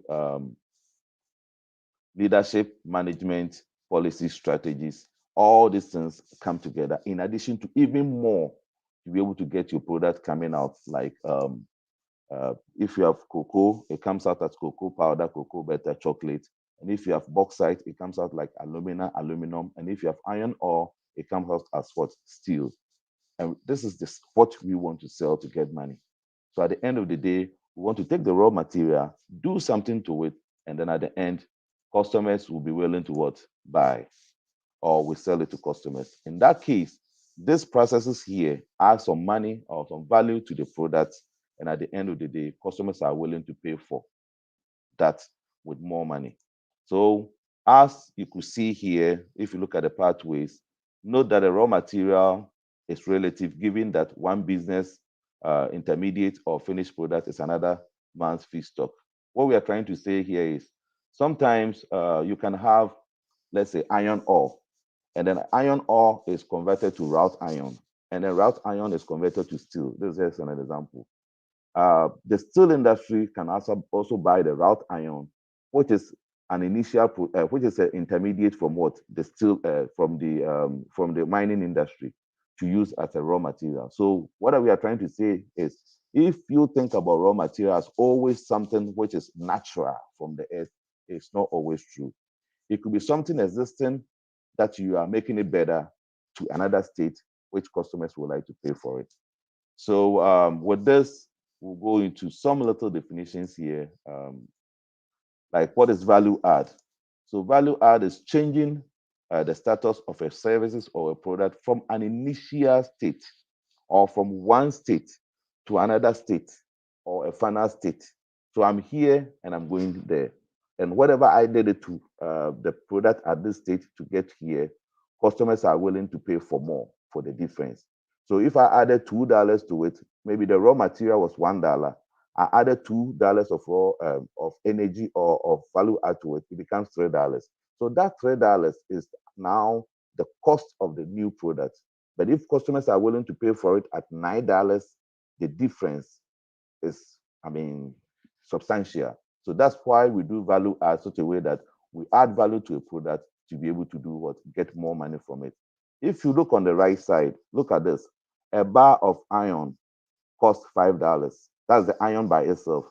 When the iron is made into horseshoes, it costs what? $12. When it's made into needles, it's now what? 3,500 or 3,500. And now the same iron ore, when you make it into balances, springs for watches, it now costs 300,000. So you have to look at, what am I trying to achieve? What do the people want? If I can put in the same energy and get more money, why don't I do that? So value add, you have to look at it and say, hey, where are the products? What product can I get? And how well? Some industries are rich, some of them are poor. So you have to look at, if I have cassava and I make starch, how much is starch on the market? If I have the same cassava and let's say I focus on gari, how much gari costs? The processes could be different, because sometimes when you're making starch, you're not thinking about gari. You would like to grind the cover of the cassava with it. You just clean the brown parts off and then you grind everything. But if you want to make gari and then starch, then you have to remove the cassava, the cover of the cassava, before you do the grinding. Unless maybe the cover has a very good nutritious value that you can grind together. So you have to think about, what am I trying to do here? So as we mentioned, it includes conversion of raw material like agricultural product, mine product, to intermediate. Intermediate, as I mentioned, it's not the intermediate could be a finished product for someone, but it could be an intermediate that needs to be used for something else. So you convert gari to starch, and now have starch. Now, if someone pick the starch and make a new polymer from starch, like a biodegradable polymer from starch, now the starch, though it's a finished product you can use for something, it's also an intermediate for another company to use it for polymer. So that becomes a valuable intermediate that people now get the starch and they can use it for different things. And also, it could be branding of a generic product. You can have a product already existing, you just pick it and then rebrand it and change some few things to it, and that people are willing to pay for more. The energy you put in is the rebranding and other stuff that you did, and people are willing to pay for more. Another one is the assembling of a new product in an innovative way. There's a product already existing. Now you've been able to come up with a way that you can put it together in an innovative way, such a way that the way you put it together is less cost and it looks better. People will be willing to pay for it. So you have to think about these things when you're working on anything, that this product that I have, what can I use it for? You list all these out and you look at the different industries, they pay different prices for the same different products. So if I can take this and I can make it into something like A, make it into something like B, make it into something like C, and the A, B, C are of different industries, and different industries pay for more for that, and the energy that I'm going to put in is the same or even lower in one versus the other. You have to look at it from that perspective and then focus your energy, and that's what is going to give you the money. You don't just get up and say that people are doing this and they are getting money. No, you have to look at it at the end product. How can are more people going to eat this? Ask yourself several questions before you look into that. If you find yourself trapped in some of this problem, I'm available to help. I mean, I can help you really make those kind of decisions so that you can get the value for your money. Another thing is, in all, a value add process should minimize costs, because I have the raw material that I paid money for it, and I'm trying to convert the raw material into something. Whatever I'm trying to convert into could be an intermediate or could be a final product. An intermediate could also be a final product for someone. And an intermediate meaning that if it's an intermediate, someone is also going to buy it and use it for something. So you have to be able to map the chain and say that if I pick this thing, what can I get out of this, right? And that helps you really well to make that decision. And then you have to consider that which ones will customer pay for it the more. And if they can pay for it the more, and it's easier to keep, it's easier to ship, and then the consumption is very high, you have to do those analysis to be able to tell that how much are many, it's inexpensive and many people want to buy. So it's the cost times the number of people gives you the revenue. But how much was the initial cost? Then you subtract the selling price times the cost minus, a selling price times the number minus the cost price times the number. That will give you the difference, which is the money, so that you can keep your business afloat. So it looks simple and it's very simple, but you have to do some planning ahead, depending on what you have. It could be tomatoes, and the question becomes, what can I get out of tomatoes? You ask yourself questions. It could be, once you look at it from that way, it's going to be a new way altogether, that there's something you can get with tomatoes that nobody have done before, which will give you that money. And the question becomes, are people willing to pay for that? Sometimes there's a push and a pull. A push means that it will be an entirely new product that you have to advertise quick for people to get to learn about it, educate people, and then people start to absorb it at a small rate. Sometimes it came out, people tasted it, they love it, and now they want more. It's a pull. But if it's a pull, it's a good one for you, because you're not going to do a lot of advertisement or more of input of information or energy to be able to get it to sell. But if it's a push, you have to be quick, because you can spend the energy to push it. And once you've pushed it and people are now happy about it, then people with money will jump into it and do it better than you and bypass you. So some of these things, you have to look at it if it's a push or a pull. If the customers want it and you have the capacity to produce it, you get into the space quickly, because it becomes the first mover and you have the advantages to make your products get into the market. And that is where, remember yesterday, Jackie said Xerox and then printing. Xerox was one of the first companies which that did photocopying. And now some people talking about Xeroxing, talking about printing, they say Xeroxing meaning photocopy. Now your name becomes the product itself.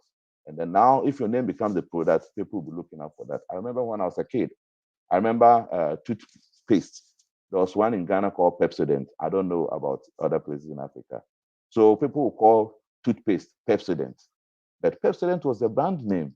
So we thought that was the paste, until later different ones came in and realized that, oh, so the name is actually paste, but they are different ones. Oh, wow. So the Pepsodent is a type of paste for brushing the teeth.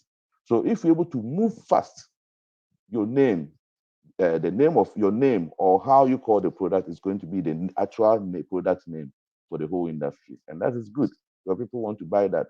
So as I mentioned, one business initial feed could be another's intermediate or finished product, hence the definition of raw materials relative.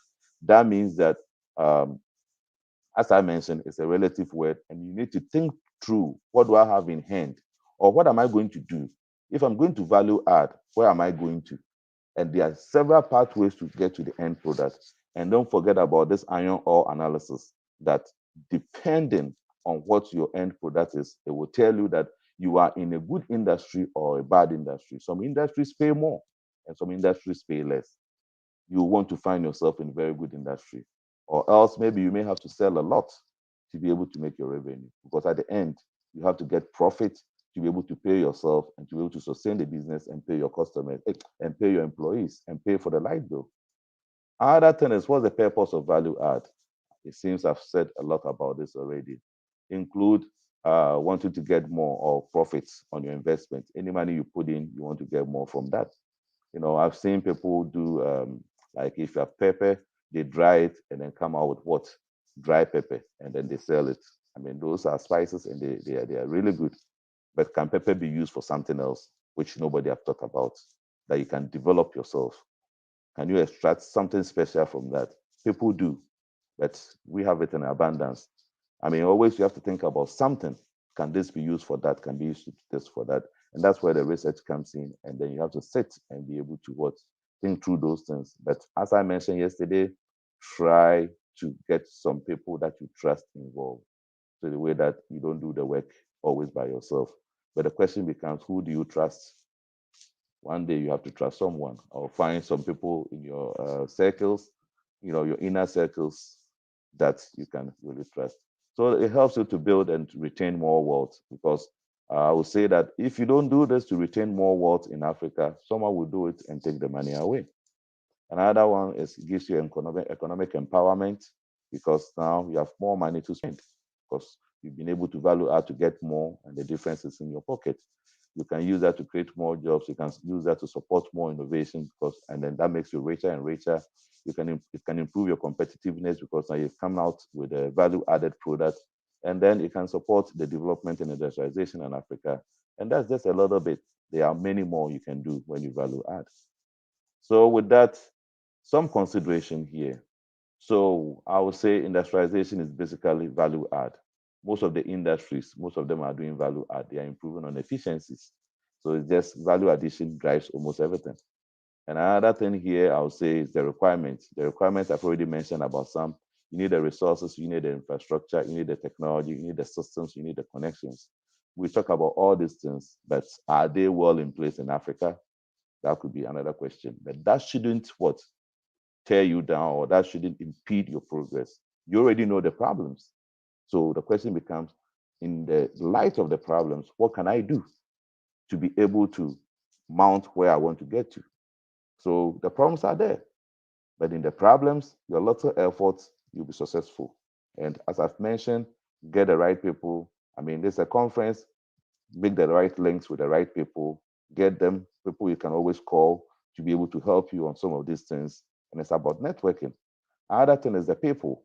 I've mentioned about the people. And sometimes you need the right people. And sometimes you need the land where you can situate yourself. You need energy, you need capital, you need material. Material meaning that I'm trying to produce starch, right? What material do I need? I need to add water, I need to add some acid, I need to add this, I need to add that. Those are the materials. Where do I get them from? Another thing is infrastructure. Maybe the road might not be good, but that should not deter you. That's why we have location of the your business. You have to think about it. This is my raw material, and this is where I want to operate. Does that make sense? Is it transportable route? What should you do? Who should I hire to be able to send me the raw material? So location of a raw material, and then the businesses are, or location of the raw material you can plant, have a farm, or the location of where you're going to do your main activity in terms of processing is very important, that you think about it. Doesn't pose a problem. And then communication. How can I call someone easily? Or how can I link up with someone easily? You also have to look at that. And then a place that you can go that there's no health facility, there's no education. That means that if you are sick or your kids are sick, or if you want your kids to go to the best school, you have all the money. What happens? And then technology, we have digitization, connectivity, quick information flow and access, and then also systems. Maybe the political environment is very important. The economics, meaning that do people have money? What's the GDP at the location? You look at all of them. But you need, once you know the problem, you can always think about the solution. And then the social life over there, the legal system, is it favorable? Environmental issues, standards, innovation, continuity, they are all systems that could help you. Maybe if you're at a place that the educational system is good, you can go to the university and they can help you do so many things free. And the brain power, are you going to have the people with the know-how? And then are you going to have people who will serve as hands-on people or laborers to help you to get everything going? And what is the attitude of the people is very important. You can have everything, but if the people don't have very good attitude, they are not patient, they are not accountable, they are not responsible, they are not honest, you can't trust them, the culture there doesn't help anything, and bribery is up there and they are selfish, it cannot even come bring your company down. So sometimes some of these things you need to really change the mindset of the people for you to use them. It doesn't come easy, but it can be done, and people have done it. And it's an opportunity you can tap into to help Africa. Another thing is just value add is just adding some of these things all together, and it comes with a cost. So if the cost of value add is very high on top of the raw material, then your product could be outpriced and people might not buy it. But that's based on if you're going to do cost pricing. But if you're going to do value pricing, the cost being high and you can market it on the value perspective, you will get some good money. But if you're able to reduce the cost, you even get more money. So doing the value add at a lower cost goes a long way to make you who you're supposed to be or how the company can be competitive. So if you go to the market and now everybody have dropped their prices, you can also say today, oh, mine is the value-based product, but I'm going to drop the prices by a little bit to take this market. Or this thing is just sitting at the warehouse for a long time. I just want to drop the price and then people can come for all of them so that we can have more products coming in. You can have the capacity to do so many things because when even the market comes down and comes down and comes down, you are unaffected and you have the capacity, meaning that you can also have large volumes and your processing is very stable. So with this, within each industry or sector, there's a value chain that needs to be managed to lower costs. I'll share a little information as we get there. So value chain is what are the processes that I need to put in place to be able to change this product that I have to where it's supposed to go to. So many things come into perspective. Some of them are in the main chain and some of them are the supporting parts, which I'll share just a brief about that later on. So what is the value that we are talking about? It's just the benefit minus the cost. Meaning what? That if you have one product which can do so many different things and the cost you put in was this much, then the people are willing to buy your product because if I buy your product, I can use it like say you went to buy a bed and the bed can be used as a table and it can be converted to a table, can be converted to a chair, can be converted to this, can be converted to that. And I'm going to buy a bed, which is just a bed. But the price difference between the one that you can convert is almost close to the bed. Which one will you buy? I'll buy the one that I can convert. And that's what I'm talking about here is the benefits. So if I judge the cost from it, I have a better value. So look at a product that can do so many things, and you have to market that, sorry, over your competitor. That's going to do a lot to help you. So one, you have to do a lot of assessment and planning upfront to be able to come out with a better product. And also take away here is minimize the cost of value add. If you don't even know how to do it, please contact people. We are here to help you. And then increase the benefits and then do a very good job of planning ahead. Find the right customers who will get your product. Find the right people to work with. Tap and grow more local or regional businesses. So sometimes you will think that what is in your locality is not important. But if you're able to take it and then market it very well, brand it very well, you're going to be the original one. Only businesses, only one special business which is doing this in that area, or people won't even want the taste and this will grow. So you have to find a way to also do that and stay in the competition. Create the atmosphere, get the right people with the right attitude, collective effort, education, execution. You have to deliver, you have to execute. And this doesn't come by anything. You have to input something. It doesn't come in space. You have to get the right people to work with you. And there are cases that you have two good people. You can say that, hey, I'm going to give you 1% of the business if you do this and this and this. I want you to say because you are valuable to me. Be willing, because if you grow the pie, you get more money. But don't forget, if you are trying to deal with someone, make sure you sign the document because someone who can come, we decided on 1% and the person comes with a different story. Make sure some of these things, when you are doing them, there's a lawyer, or you write the agreement in such a way that it's very clear that it's not going to go against you, and be very clear with the words and have witnesses too sometimes. So as I mentioned, this is another value chain processes whereby you have an idea and you want to get into a business. So I have an idea in my head, and the question is this idea a very good idea? The question becomes, what problem is it solving? Is it solving an immediate problem, or is it solving a problem when you solve this problem, people are willing to really patronize that? You have to do those kind of evaluation. And how big is it? How well are people willing to pay for if I convert this idea into something? And then now you build the concept of the idea, and now you do details of the idea. The concept meaning that my idea works. Now that I've built the concept, I know my idea works. So technically, I'm sound. The next thing, which is the detailed research to support that, is more of the R&D part. The R&D part could be more of, is this product even existing?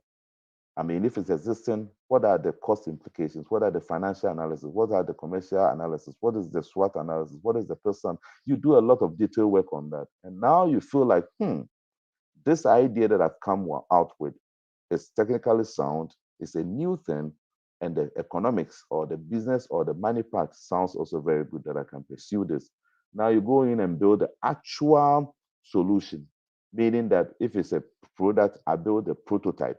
The prototype is going to be the archetype, which is the first the first product that you're going to build that looks like the actual product, but that goes through phases, and you have to improve on it until it becomes what it's supposed to. A prototype and a concept are different. A concept is just trying to say the thing works, so you can just do some few things.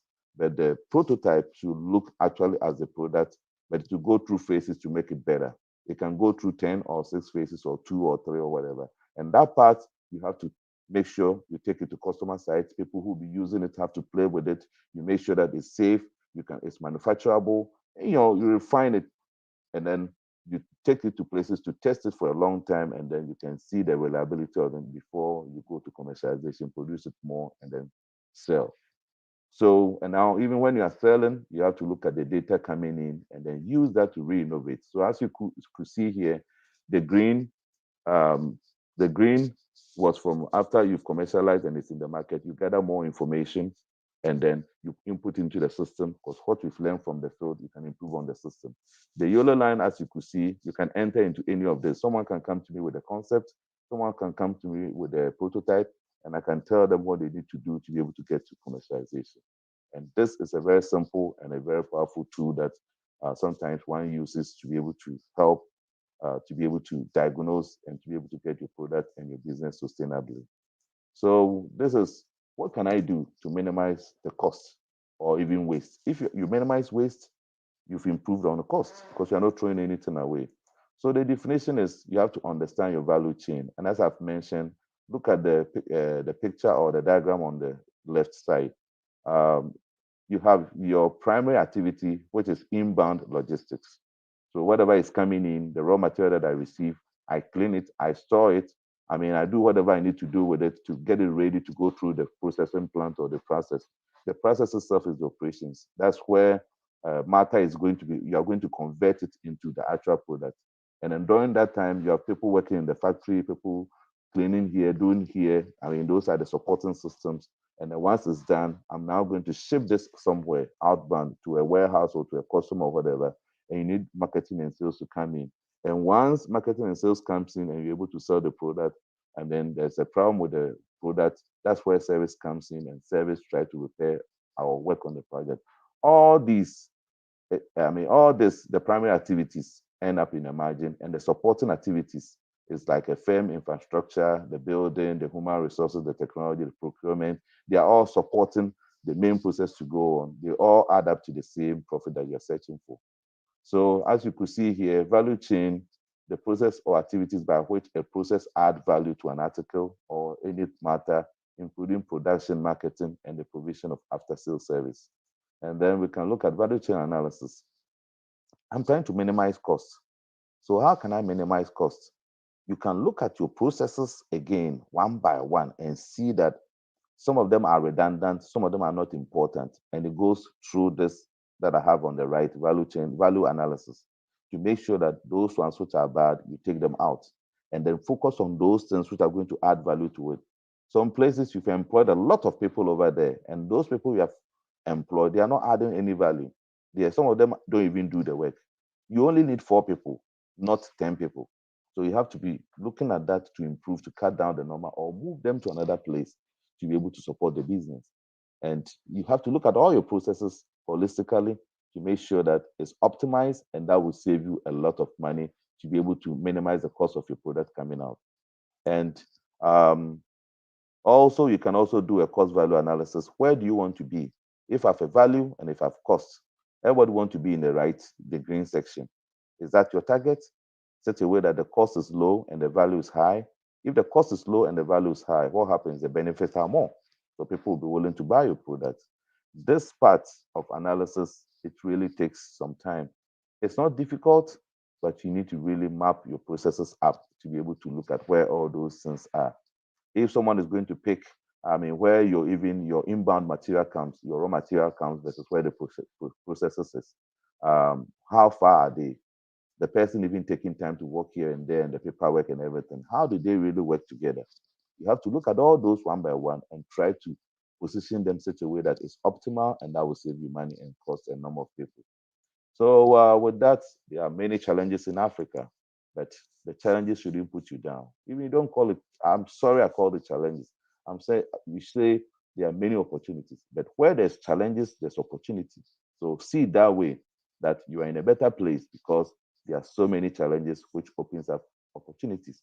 You need reliable energy, which is an issue. Internet is even an issue, or it's very expensive. Transportation, communication, the healthcare, education. Sometimes, depending on where you find yourself, but you can make a difference. Don't let that thing put you down. It's not an excuse. So, use of appropriate and up-to-date technology. If you use up-to-date or appropriate technology, it's going to minimize waste. It's going to improve on the productivity. It's going to help you with optimization. It's going to maintain quality and consistency. Because if I buy a product today and tomorrow I buy it and the consistency is not there or the quality is not there, you won't see me again. I'll go to a competitor. And then another thing is digitization. If you digitize something and you want to pull it from your system, it's easy. And if you have the connectivity and in your system, the access to information and flow is easier, it helps promote so many things. But it comes at a cost. So you have to do it in a stepwise, continuous manner. If your profit comes, you try to put a little in internet, or like you try to improve internally and externally to make your work flow go on. Another thing is finding the right people. We know it's really difficult sometimes, and finding the people, the right skills and attitude. The person will come to work today, and will not come tomorrow and come with excuses. And also getting someone to even lead the company. Sometimes being the owner, you can sit aside and then employ people. But the fear part is if you're not in there before you realize someone have just played with all the money and put it somewhere.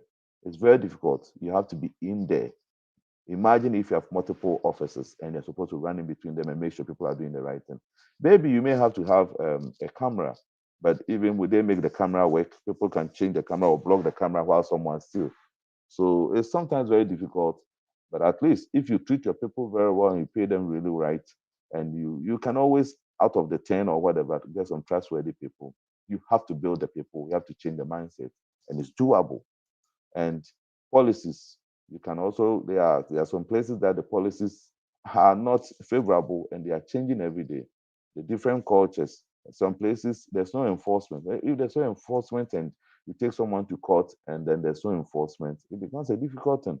That means that if the external world where you find your business, the enforcement is not there, then internally you have to put systems in place to prevent that. You have to make it, maybe there could be no standards. You have to look into it and create one for yourself. The intellectual property, it doesn't really fly. Nothing flies. But these are opportunities that you can form groups that can lobby, and I won't say lobby, create awareness for that to be done. It's a lot of work, but until anybody puts in that kind of energy, nothing will happen for anybody. And also the money that you need to support yourself or someone to support you, where you can even market your product or take things, everything comes with difficulty. But there's always a way to go about with it. You see it as a mountain, but it's not actually a mountain. You sometimes have to sit down and then think about it, engage some people, think about it, more people together, and then see how the industry can revolutionize. You yourself might not be able to do it, but if you have more people with you, you can all have a single voice to be able to petition the government to change things, or petition the chief to change this, or to petition to the people to change their minds on something. It can be done. So way forward is several opportunities exist in Africa, and you need to take the opportunity. As I mentioned yesterday, form groups that are common. A group is common that you can benefit from, that you can all join ideas, find suitable people and partners, and be fair when you're dealing with them. Pay them very well. Sometimes the good ones, you can enter partnership with them. Employ appropriate technologies and strategy if you have it. If you don't, and you are having profits, you don't quickly go and buy a Lamborghini or anything. Just put some of the money aside and try to improve on your business for the future. You need to develop people yourself, be open to new ideas, and create your own solutions if possible. Engage the universities. You can get students to come and work for you free on internship, on industrial attachment, or project, or thesis. Let the need that is we are talking about guide you to more solutions. You say, I'm trying to do B before you realize, oh, A is better than B, or C or D is better. So you have to open your eyes.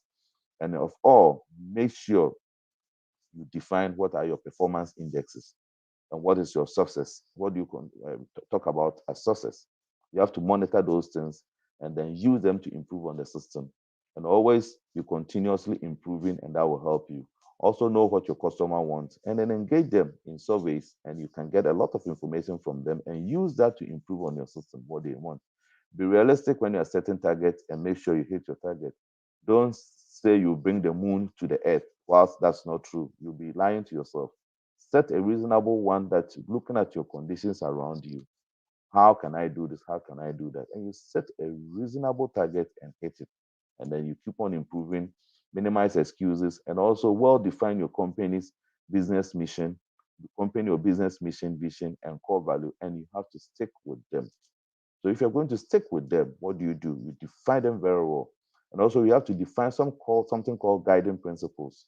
The guiding principles, you can make it like a picture on a picture frame and put it there. This is how we do this is how we do that. So people can be reading and be changing their mind. And even if it doesn't change their mind, you can explain it to them, and that's going to change their mind every day as they see it. And seek help, have advisory board, create one, think outside the box. And then some consideration before I finish. There's a loss control approach and there's a fundamental approach. Anything that you're going to do, someone have done it before, or it's a new thing. If someone have done it before, you can dissect the past and say that, why did that business die? Why is it failing? Why is it this? Why is it that? Once you get to know, you use that to do your innovation. I mean, and now you say, I'm here, I want to go to there. You do some analysis and say that where I am now to get to there, these are the objectives that I need. I need resources, I need infrastructure, I need this. You have to know that and have a plan in place to be able to deal with that. And the question becomes, how can I build a sustainable business, given that there's no energy, there's no people? How can I do this? It can be done through your associations or cooperative that you build. You can do that. You have to spearhead some of these things and get them to do what you want them to do. So which people or team would they know how should be brought on board or create to steer or execute? So you have to know that if I'm going to do this, I need this kind of people. You have to start grooming them. You have to start putting people in organizations that can train them to change their mindset to do this. And which infrastructure do I need? You have to think about it, ask yourself questions. And then I think with that, you can come up with organizations and teams and let people lead them so that they can help that industry. You can't do it always by yourself if they don't exist. And create a metrics, meaning that what I'm trying to do, as we saw the 2x2 metrics, what do I really need? Which one is considered good, which is considered bad? Define all those things and which one is of value or which one is of importance. And don't forget, you heard about SWOT analysis, which is strength, weakness, opportunity, and threat. And you have heard about personal analysis. You have heard about 5 forces analysis. Just Google these things. There are a lot of them on the YouTube. Listen to them, and they are powerful, simple tools that you don't need, so far as you can read and write, you can listen to them, and then you see how important these are. SWOT analysis is very easy. It's just for strength, weakness, and opportunity. Just read about them. It will give you some guidance. If you don't have an insight, keep on checking different sites. People break their things down differently, and you will learn a lot. I mean, there are a lot of fake information also out there, but at least um, some of the YouTube will give you some good information, some will not. But at least you can talk to people and they will help you. And with that, there are so many more considerations. This is just a few. I'll open the floor for questions.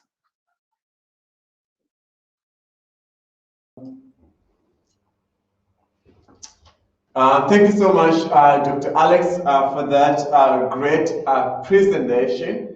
So there's a couple of comments. I'll check some of them. I just post them on our private chat here. Okay. One is, I think two of them are from Dr. Amos.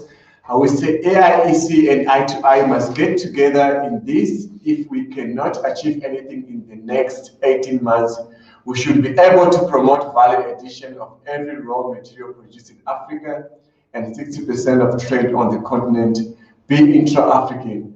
And then you also say with the move to electric run cars, lithium is now the most important mineral in the world. And as usual, the African continent has the largest reserves, and the vouchers are descending to cut it all away in the raw form. So this is comment from Dr. Kwa.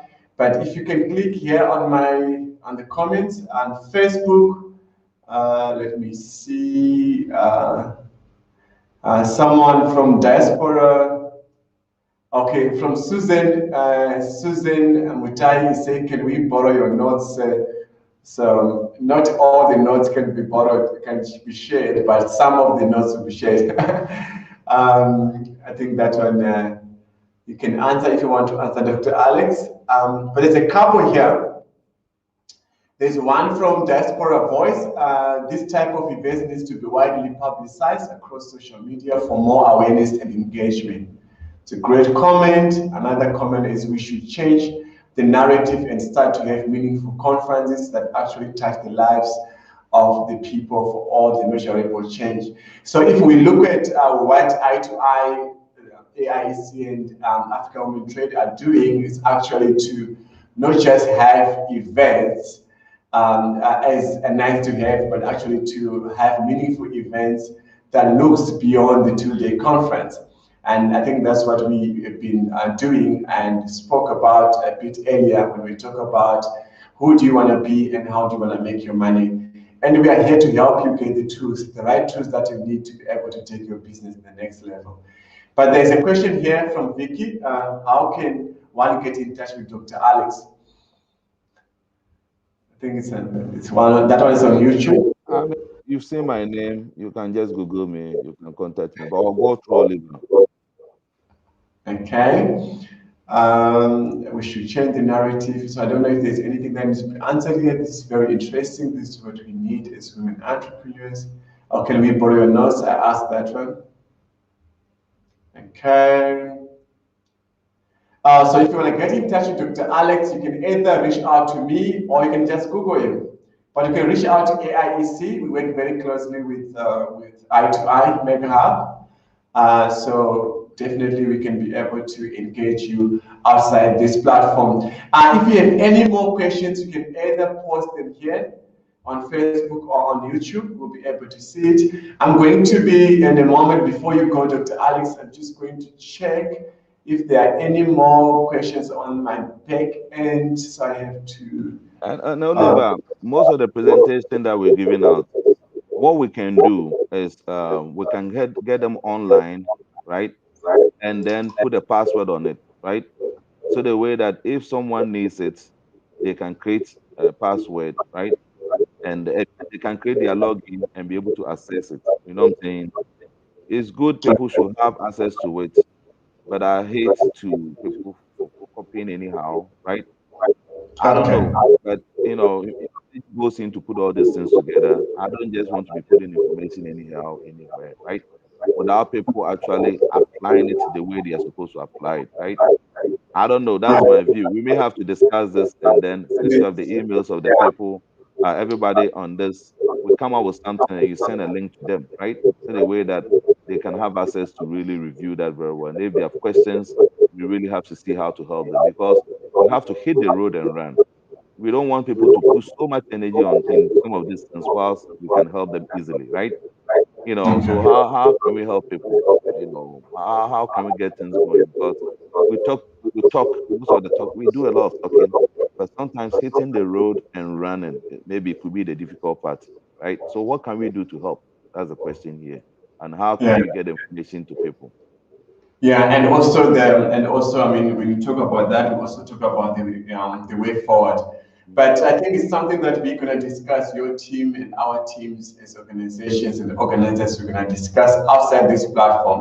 So my encouragement is that to everybody that is joining us, whether it's on Facebook, YouTube, or live here, you can stay in touch with us, and then we will be able to engage you more on that. But there's a question here in front, talking about challenges. How do we tackle the political and corruption challenges in Africa and marginalization on women in business sector? Maybe you want to respond to that. I'll say marginalization of women is more of awareness, right? And I mentioned about personal analysis. Is sometimes politically they can also take it up and then draw awareness. And we can also, you as an individual can also spearhead that. It's awareness, right? Because women have done a lot of things around the globe. So we only have to package them. And now it's even getting better, right? It has been demonstrated that women can do so many things. So I'm thinking that gradually we are getting there, but awareness needs to be there. I mean, we all have to join into it and then do the awareness. When it comes to the political part, sometimes everything that you do is affected by politics, right? So don't say, I mean, it's not important, it doesn't concern you. I mean, some people, excuse me, of some religious background will say that I'm a Christian, I don't want to get into politics. If you don't get into it, some people make decisions for you, right? So sometimes you can get into it, and also you can have groups, because if you have groups and you have the numbers, you can also always cut. I won't use the word lobby. You can talk with the government to change some things, because without the right, you don't exist. So the question becomes what, right? Okay. You need to come together and be able to lobby the country leaders. Okay, all right. Thank you so much, Dr. Alex. I think someone is asking what is the title of my book. So it's called The African Hidden Potential. So I'm going to ask the support team to post the African Women in Trade social media details there on the chat as well. And then you can also follow us on all our social media platforms. We are at AIEC 7th edition, so that for more, and if you want to stay in touch with us, we'll be able to respond to all your questions. And Dr. Alex, just to also comment, I mean, you talk about this corruption thing. So most entrepreneurs, that's why I was asking that question, who do you want to be and how do you want to make your money, is that Africa is the land of diversity, and doing business in Africa, and if you look at the influence of culture, we have different dynamics. So in South Africa, we actually call it cool drinks. So if you help me, sometimes I don't pay you as a friend, but I can give you a cool drink, which is a small amount of money or a gift to grease your hands. We call it to grease your hands. But it can be seen as corruption. So if I do like events in person like the one we're going to do in November, we normally give our speakers presents. And if it is wine, if it is valuable gifts, they must declare if they work for the government. They can't just take it home and start drinking it. So they have to declare what we give them. It's very, very important because of our culture here, and it can be seen as corruption. If I go to Ghana and if I go to Nigeria, I can still give that gift without being seen as corrupt. So Africa is a land of diversity. We have a unique, different local dynamics and culture. So what can be seen as a gift can be seen as corruption in another country. And also, as entrepreneurs and leaders, let's live a life of value. Let's not just wait for the government. The government cannot create jobs for us, but we have to create jobs as entrepreneurs. What the government can do is to create an enabling environment and to formulate policies that support business and leadership in order for us to build the hashtag Africa that we want. If you look at my social media area, I think I was one of the people that posted today. I talk about this colleague of mine who always tell me I'm joining next year. So next year we may be having,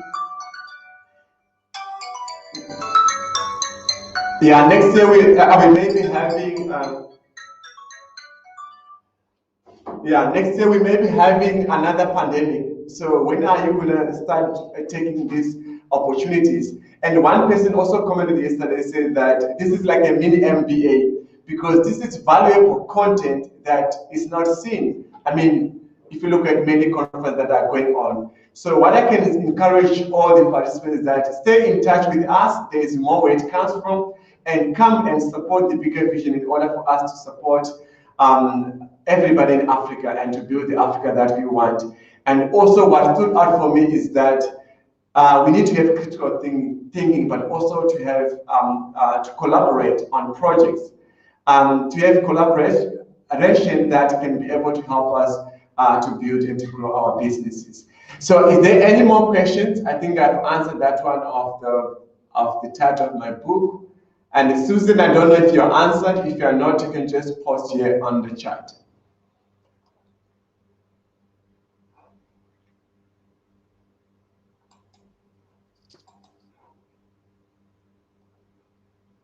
Okay, if there are no more questions, we're gonna take a short break.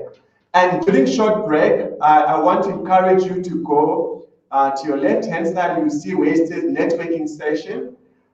Please join and connect with other entrepreneurs. We will be having, after the networking session, we'll be having another presentation of which it will be coming shortly. So I encourage you to take a short break and please network with other entrepreneurs.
Once again, if you just joined us, my name is Oliver Fortune Chikutore, and I'm the CEO of the African Innovation and Entrepreneurship Center. This is our second day and the main last session of our African Entrepreneurs Conference. And if you've just joined us, we are now going to be once again. If you just joined us, my name is Oliver. If you just joined us, we are about to introduce our next speaker, who will be talking on promoting intra-Africa trade as well as the informal economy. And his name is Kwaku, who is also a member of I2I Maker Hub, which is an organization that focuses on harnessing ideas and taking them to the globe. This conference is brought to you by the African Innovation and Entrepreneurship Center, as well in collaboration with Africa Women in Trade, which is an organization that supports youth and women businesses to promote trade, access to markets, as well as investments across Africa. So a warm welcome once again if you just joined us. Please, if you want to ask your questions, post your questions on the chat, on YouTube, if you're joining through YouTube, on Facebook. And once again, thank you so much, Kwaku, for coming through. And I will say over to you. You can start present your presentation.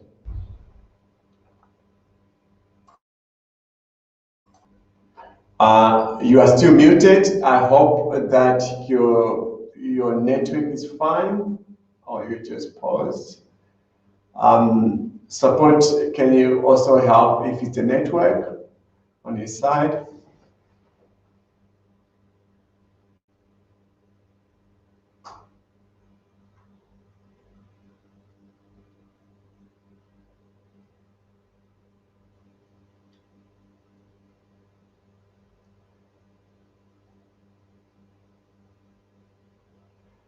Okay.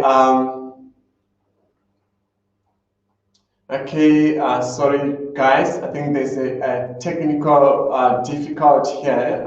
Just a sec, we're trying to fix that. We'll fix that now.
Sorry about that. If you've just joined us, we are having some technical difficulty there. I think this is why we need better technological infrastructure in Africa.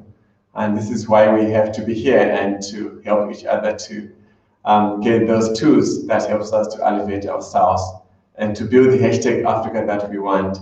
So please let me know once you can be able to present. Kwaku, I see you are joining, but it looks like you are having some reception or technical issues at your end.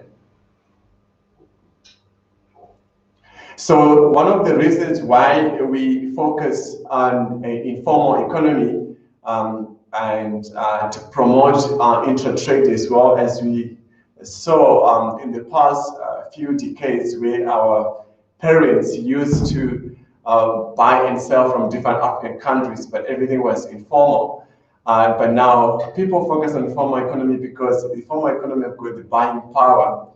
But imagine if we all come together and support and formalize this economy Studies shows that this economy creates a lot of jobs, and this can also be good for the continent. But I think one of the challenges that we face is empowerment and mentorship programs to support this sector. So while we are waiting for our speaker, who is having some technical challenges, well, I'll ask the support team to take us back to the networking session for the next 5 minutes while we're trying to fix the technical issues.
If you've just joined us, a warm welcome. We apologize for the technical glitches. Kwaku, are you able to hear me? Can you say something now? Or are you still having...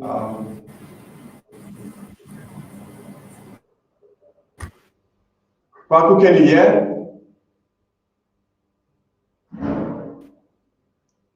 I think you are having, yeah, you are having issues. Can you write something on the chat?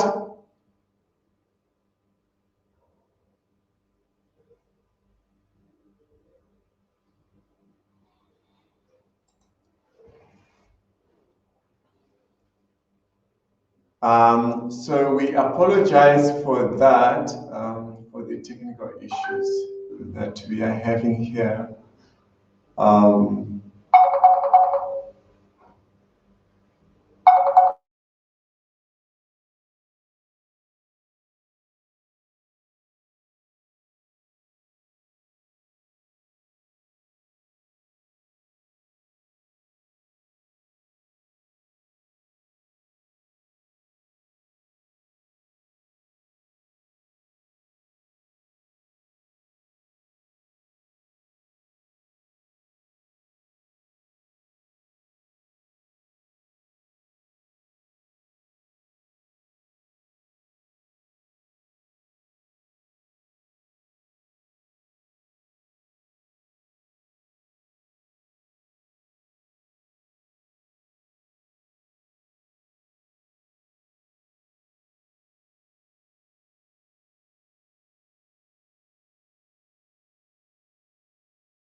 We apologize for the technical issue. Kwaku, are you able to speak now, to present now? Please unmute yourself.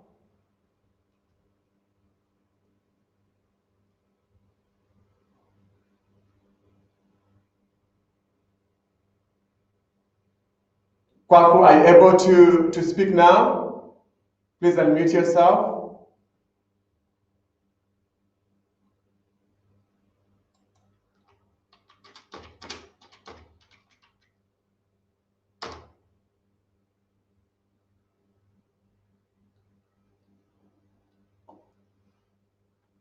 Kwaku, are you able to speak now?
Okay, once again, if you've just joined us, this is our last subject matter of today, of today's session, and that will be presented by Kwaku, who is a member of I2I Mega Hub, an organization that focusing on harnessing ideas and taking them to the globe. Kwaku has been having technical issues wherever he is. Once again, just join us.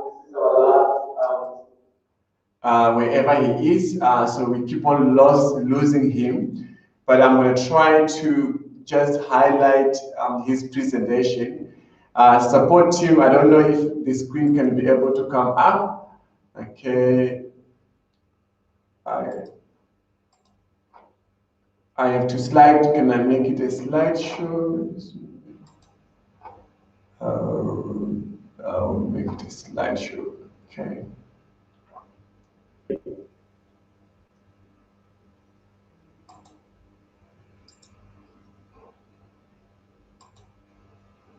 Good morning.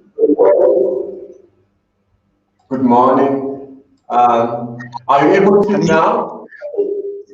Yes. Yes. We can hear you now. Me? So please, Okay. please go ahead. Your screen, I don't know if you'll be able to see your slides perfectly, but I struggle on my end. They come to. But over to you. So we have been losing you, but over to you because we are live. So Okay. over to you. Thank you. Right. Thank you very much. My general outline for the is what is entrepreneurship development, what is intra-African trade, how can we promote intra-African trade, what is BIAT? BIAT is boosting African trade, and the need to industrialize based on comparative advantage. Intra-African trade, according to the Exim Bank, says it is a trade in goods and services between or among African countries and the flow of goods between Africans in their diaspora.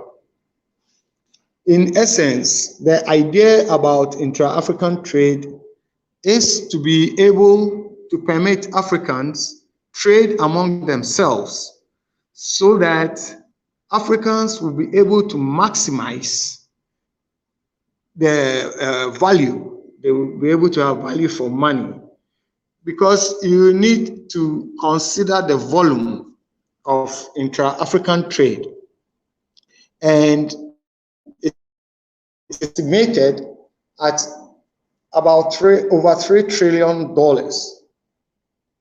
This actually makes the African Free Trade Agreement the largest in the world.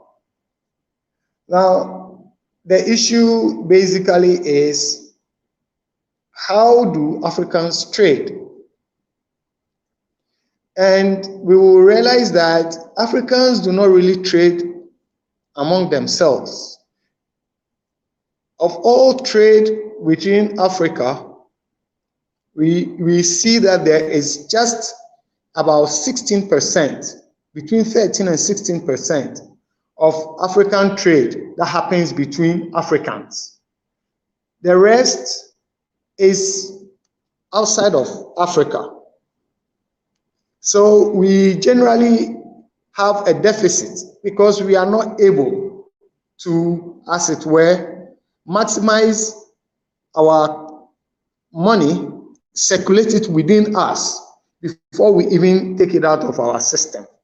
Therefore, it has become a big problem for African countries to develop. But we will have to look at the basic issue, that how can entrepreneurship development help the AFCFTA?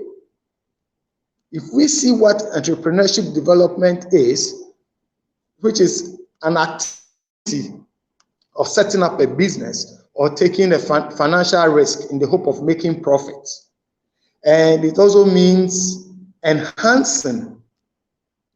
It also means enhancing knowledge, skill sets, to be able to benefit from trading, understanding your business, so that you'll be able to achieve something that you have set out to do. Basically, Uber set up to not own any car, own an app that owns cars. That is what Uber set out to do. And it has achieved this without owning one single car, but has over 5 million cars in the world. So, of course, there are risks involved, but then you measure the risk and then you see that definitely this is something worth doing. So it is in the same vein that Africa, we need to basically look at what kind of entrepreneur do we have out there who can make the AFCFTA work? Because in essence, just having a business does not ensure your success. You need to have knowledge, you need to have skills, you need to be able to manage the business, to be able to be productive. And apart from being productive, you also need to be able to assess markets that will ensure or that will enhance your business. This is where we have a big problem in Africa, in the sense that a lot of people get into business without the adequate training, without the adequate background, and just jump into it because they've seen other people doing that business and making money.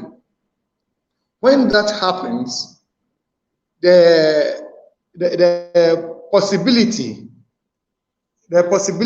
of not achieving is so great, because you do not understand what business you are in. Therefore, it is important that African business people are trained to be able to manage their businesses. And that is where the problem is. We need, as a matter of fact, to be able to make African entrepreneurs people who can really understand business, people who can actually move and see ahead. That is where African businesses can grow. So entrepreneurship development, as a matter of fact, is very necessary and essential to growing businesses in Africa. We need to also look at the mental attitude of the entrepreneur to foresee risk and uncertainty with a view to achieving a certain strong motive. This means that they know that there's a measure of risk out there, but basically there is also a measure of profit, and the ability to overcome the risk to be profitable has to be something that has to be put in the mind of the African entrepreneur, and not just follow the stream of things. If you consider that Africa does 13% intra-African trade, whilst the European Union does 60% intra-European trade, NAFTA does about 40% intra-American trade, and 30% the ASEAN trade. So you see that these countries are way, way, way ahead of Africa when it comes to intra-African trade. Then the question is, how can we achieve this? We need to achieve this through promoting intra-African trade. And that's why there is BIAT. BIAT is an action plan of specifically deepening Africans' market and significantly also increase volume of trade that African countries undertake among themselves. So here we have a joke that we are going to beat. Africa is beaten. The idea is that we need to be able to do this. If you consider that we have $3 trillion to make, and we're making less than 13% of that $3 trillion, then it should tell you that we have a long way to go. But then when we are well organized, we should be able to achieve this. And this can only come through industrialization based on comparative advantage, in the sense that Africa must not compete against itself. It is not because that Ghana has cocoa that Malawi must grow cocoa and also produce chocolate. Rather, we need to look at what is available in all these countries that are easy, the so-called low-hanging fruits, to enable Africans to have a certain kind of trade that ensures that each one benefits from what exists within their area. So for instance, we have the cotton strip, which is from Senegal, Mali, and Burkina Faso. Mali happens to be the largest producer of cotton in Africa. Senegal and Burkina Faso as well are close behind. If you are able to put all this together and develop the African textile and fashion industry from that angle, that if you need anything to do in textile or in what you call it, fashion, then the raw material, which is the processed cotton, would come from either Senegal, Mali, or Burkina. If we look at the leather industry from Botswana, Lesotho, Nigeria, this could also form that basis of comparative advantage, knowing that to develop the footwear industry in Africa, for instance, in Ghana, Kumasi is a very big base for shoe business, but they have to import all the leather from Italy. So they could import leather from Lesotho or Botswana or Nigeria. That is going to circulate money across Africa. Also, you can look at chocolate and cocoa products. Ghana and Cote d'Ivoire hold over 65% of the world's production of cocoa. Why do we need to import chocolate from Turkey, for instance? We together in Ghana and Cote d'Ivoire came together and produced cocoa and chocolate products for the whole of Africa. I've always said we have 1.2 billion people in Africa. If Ghana and Cote d'Ivoire produce 200 million bars of chocolate that could be bought for 50 cents every day, imagine the amount of money that will go around and the amount of chocolate that will be consumed, that we don't even need to go to the world market and do future sales of our cocoa. The cocoa we are here to harvest in Ghana is already sold at such a low price. The cocoa industry, the chocolate industry makes billions of dollars, while the cocoa industry makes hundreds of millions of dollars. So we need to look at us from that way, so that every African country will have a low-hanging fruit, or a group of African countries will have their own low-hanging fruits that they are able to now grow and then deliver within Africa, and then sell this before we even look at exporting outside Africa. That's why, so as much as possible, I always advocate that we have we need to close Africa to external influences for some time and ensure we trade between ourselves, among ourselves, and wean ourselves off aid and all that, and grow with markets. That, for me, in essence, is what entrepreneurship development can really do to help promote or boost intra-African trade. And as much as possible, we need to come together. Everybody is like, we need to get support from China, from the US, from Europe. But in essence, we can do this ourselves if we are prepared to really go the road. It's rough from the start, but when we bring our minds together, we can do this. But one very important thing that we need to look at as Africans is finance.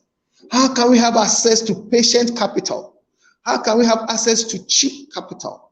How can we have access to finance to grow startups and existing businesses, especially in food security? Agribusiness is a very important thing in Africa because an army moves on its stomach. If we are importing all the rice we can eat from outside Africa, whilst Africa can actually feed the world, then we have a problem there. So we need to look at basically production. We need to look at processing. We need to look at packaging. And then we need to look at distribution, what I call MDS, marketing, distribution, and sales, all within Africa in an African context, without being pushed by external pressures. I believe that Africa can really achieve even faster than we thought. Thank you very much. And open for questions, and we'll take it from here. Thank you.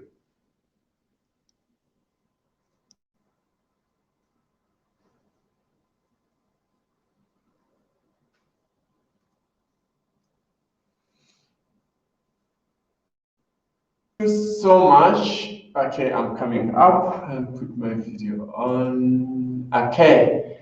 Thank you so much, Kwaku, for that presentation. I know we had a little bit of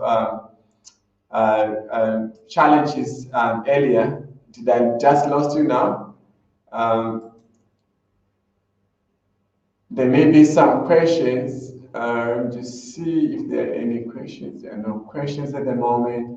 I think we just lost you again. But if there are any questions, we just welcome that you can. If you have any questions for Kwaku on this topic, you're welcome to post it on all our social media platforms, and they will be attended to. And so once again, we want to thank all of you for attending this conference. We hope we've managed to address some of the issues that you are facing in your businesses.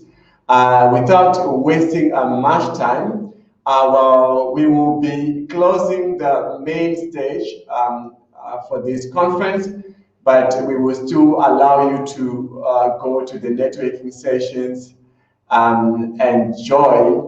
But before we do that, I want to say thank you to all our partners, to all our speakers, as well as you participants who have managed to join and to be able to connect and network. So once again, thank you so much. We hopefully to see you in Cape Town this November, where we're going to have a great program. More details in that regard will follow. So I'm going to hand over back to Joy, and I want to also, before I do that, I want to say thank you, Joy. I know you have not slept, and it is wow. It gets better as we go by, but thank you for the work that you're doing, both in African Women in Trade as well as African Women in Europe, and we hopefully that together we can be able to build the hashtag Africa that we want. So over to you. Thank you, Oliver. Can you hear me? Yes. Okay, thank you. I just wanted to say thank you for organizing things. It was a very busy, despite the internet, we've pulled through. Yes, we have next time, of course, you learn how to get used to hop in. And I want to thank everyone who made time to be here, all our speakers. We appreciate you all. And Oliver, for your time, you did a great work putting the plan together and working with African Women Trade. We are happy always to partner with others in so many projects. So it's all recorded. As you can see, we're also going to be sharing without the hiccups in between and work on that as well. So thank you, Oliver. I wanted to say thank you for giving us a chance to also be part of this group, and more to come, of course. Thank you so much. I forgot to tell you that I'm a product of a woman, so one day I'll tell you my story. I think part of it is in this book, so you'll get a copy in November. But I was raised by a single mother, so I just feel like I just found a mother. So once again, I'm grateful. Namaste. So thank you so much, and thanks to everyone. And I want to wish everybody a great afternoon. Joy, would they still be able to go to the networking? But for the main sessions, we are closing down. You are muted. Yes, the networking is open until later. So yes, thank you for that. Okay, thank you so much, and I wish you a great afternoon.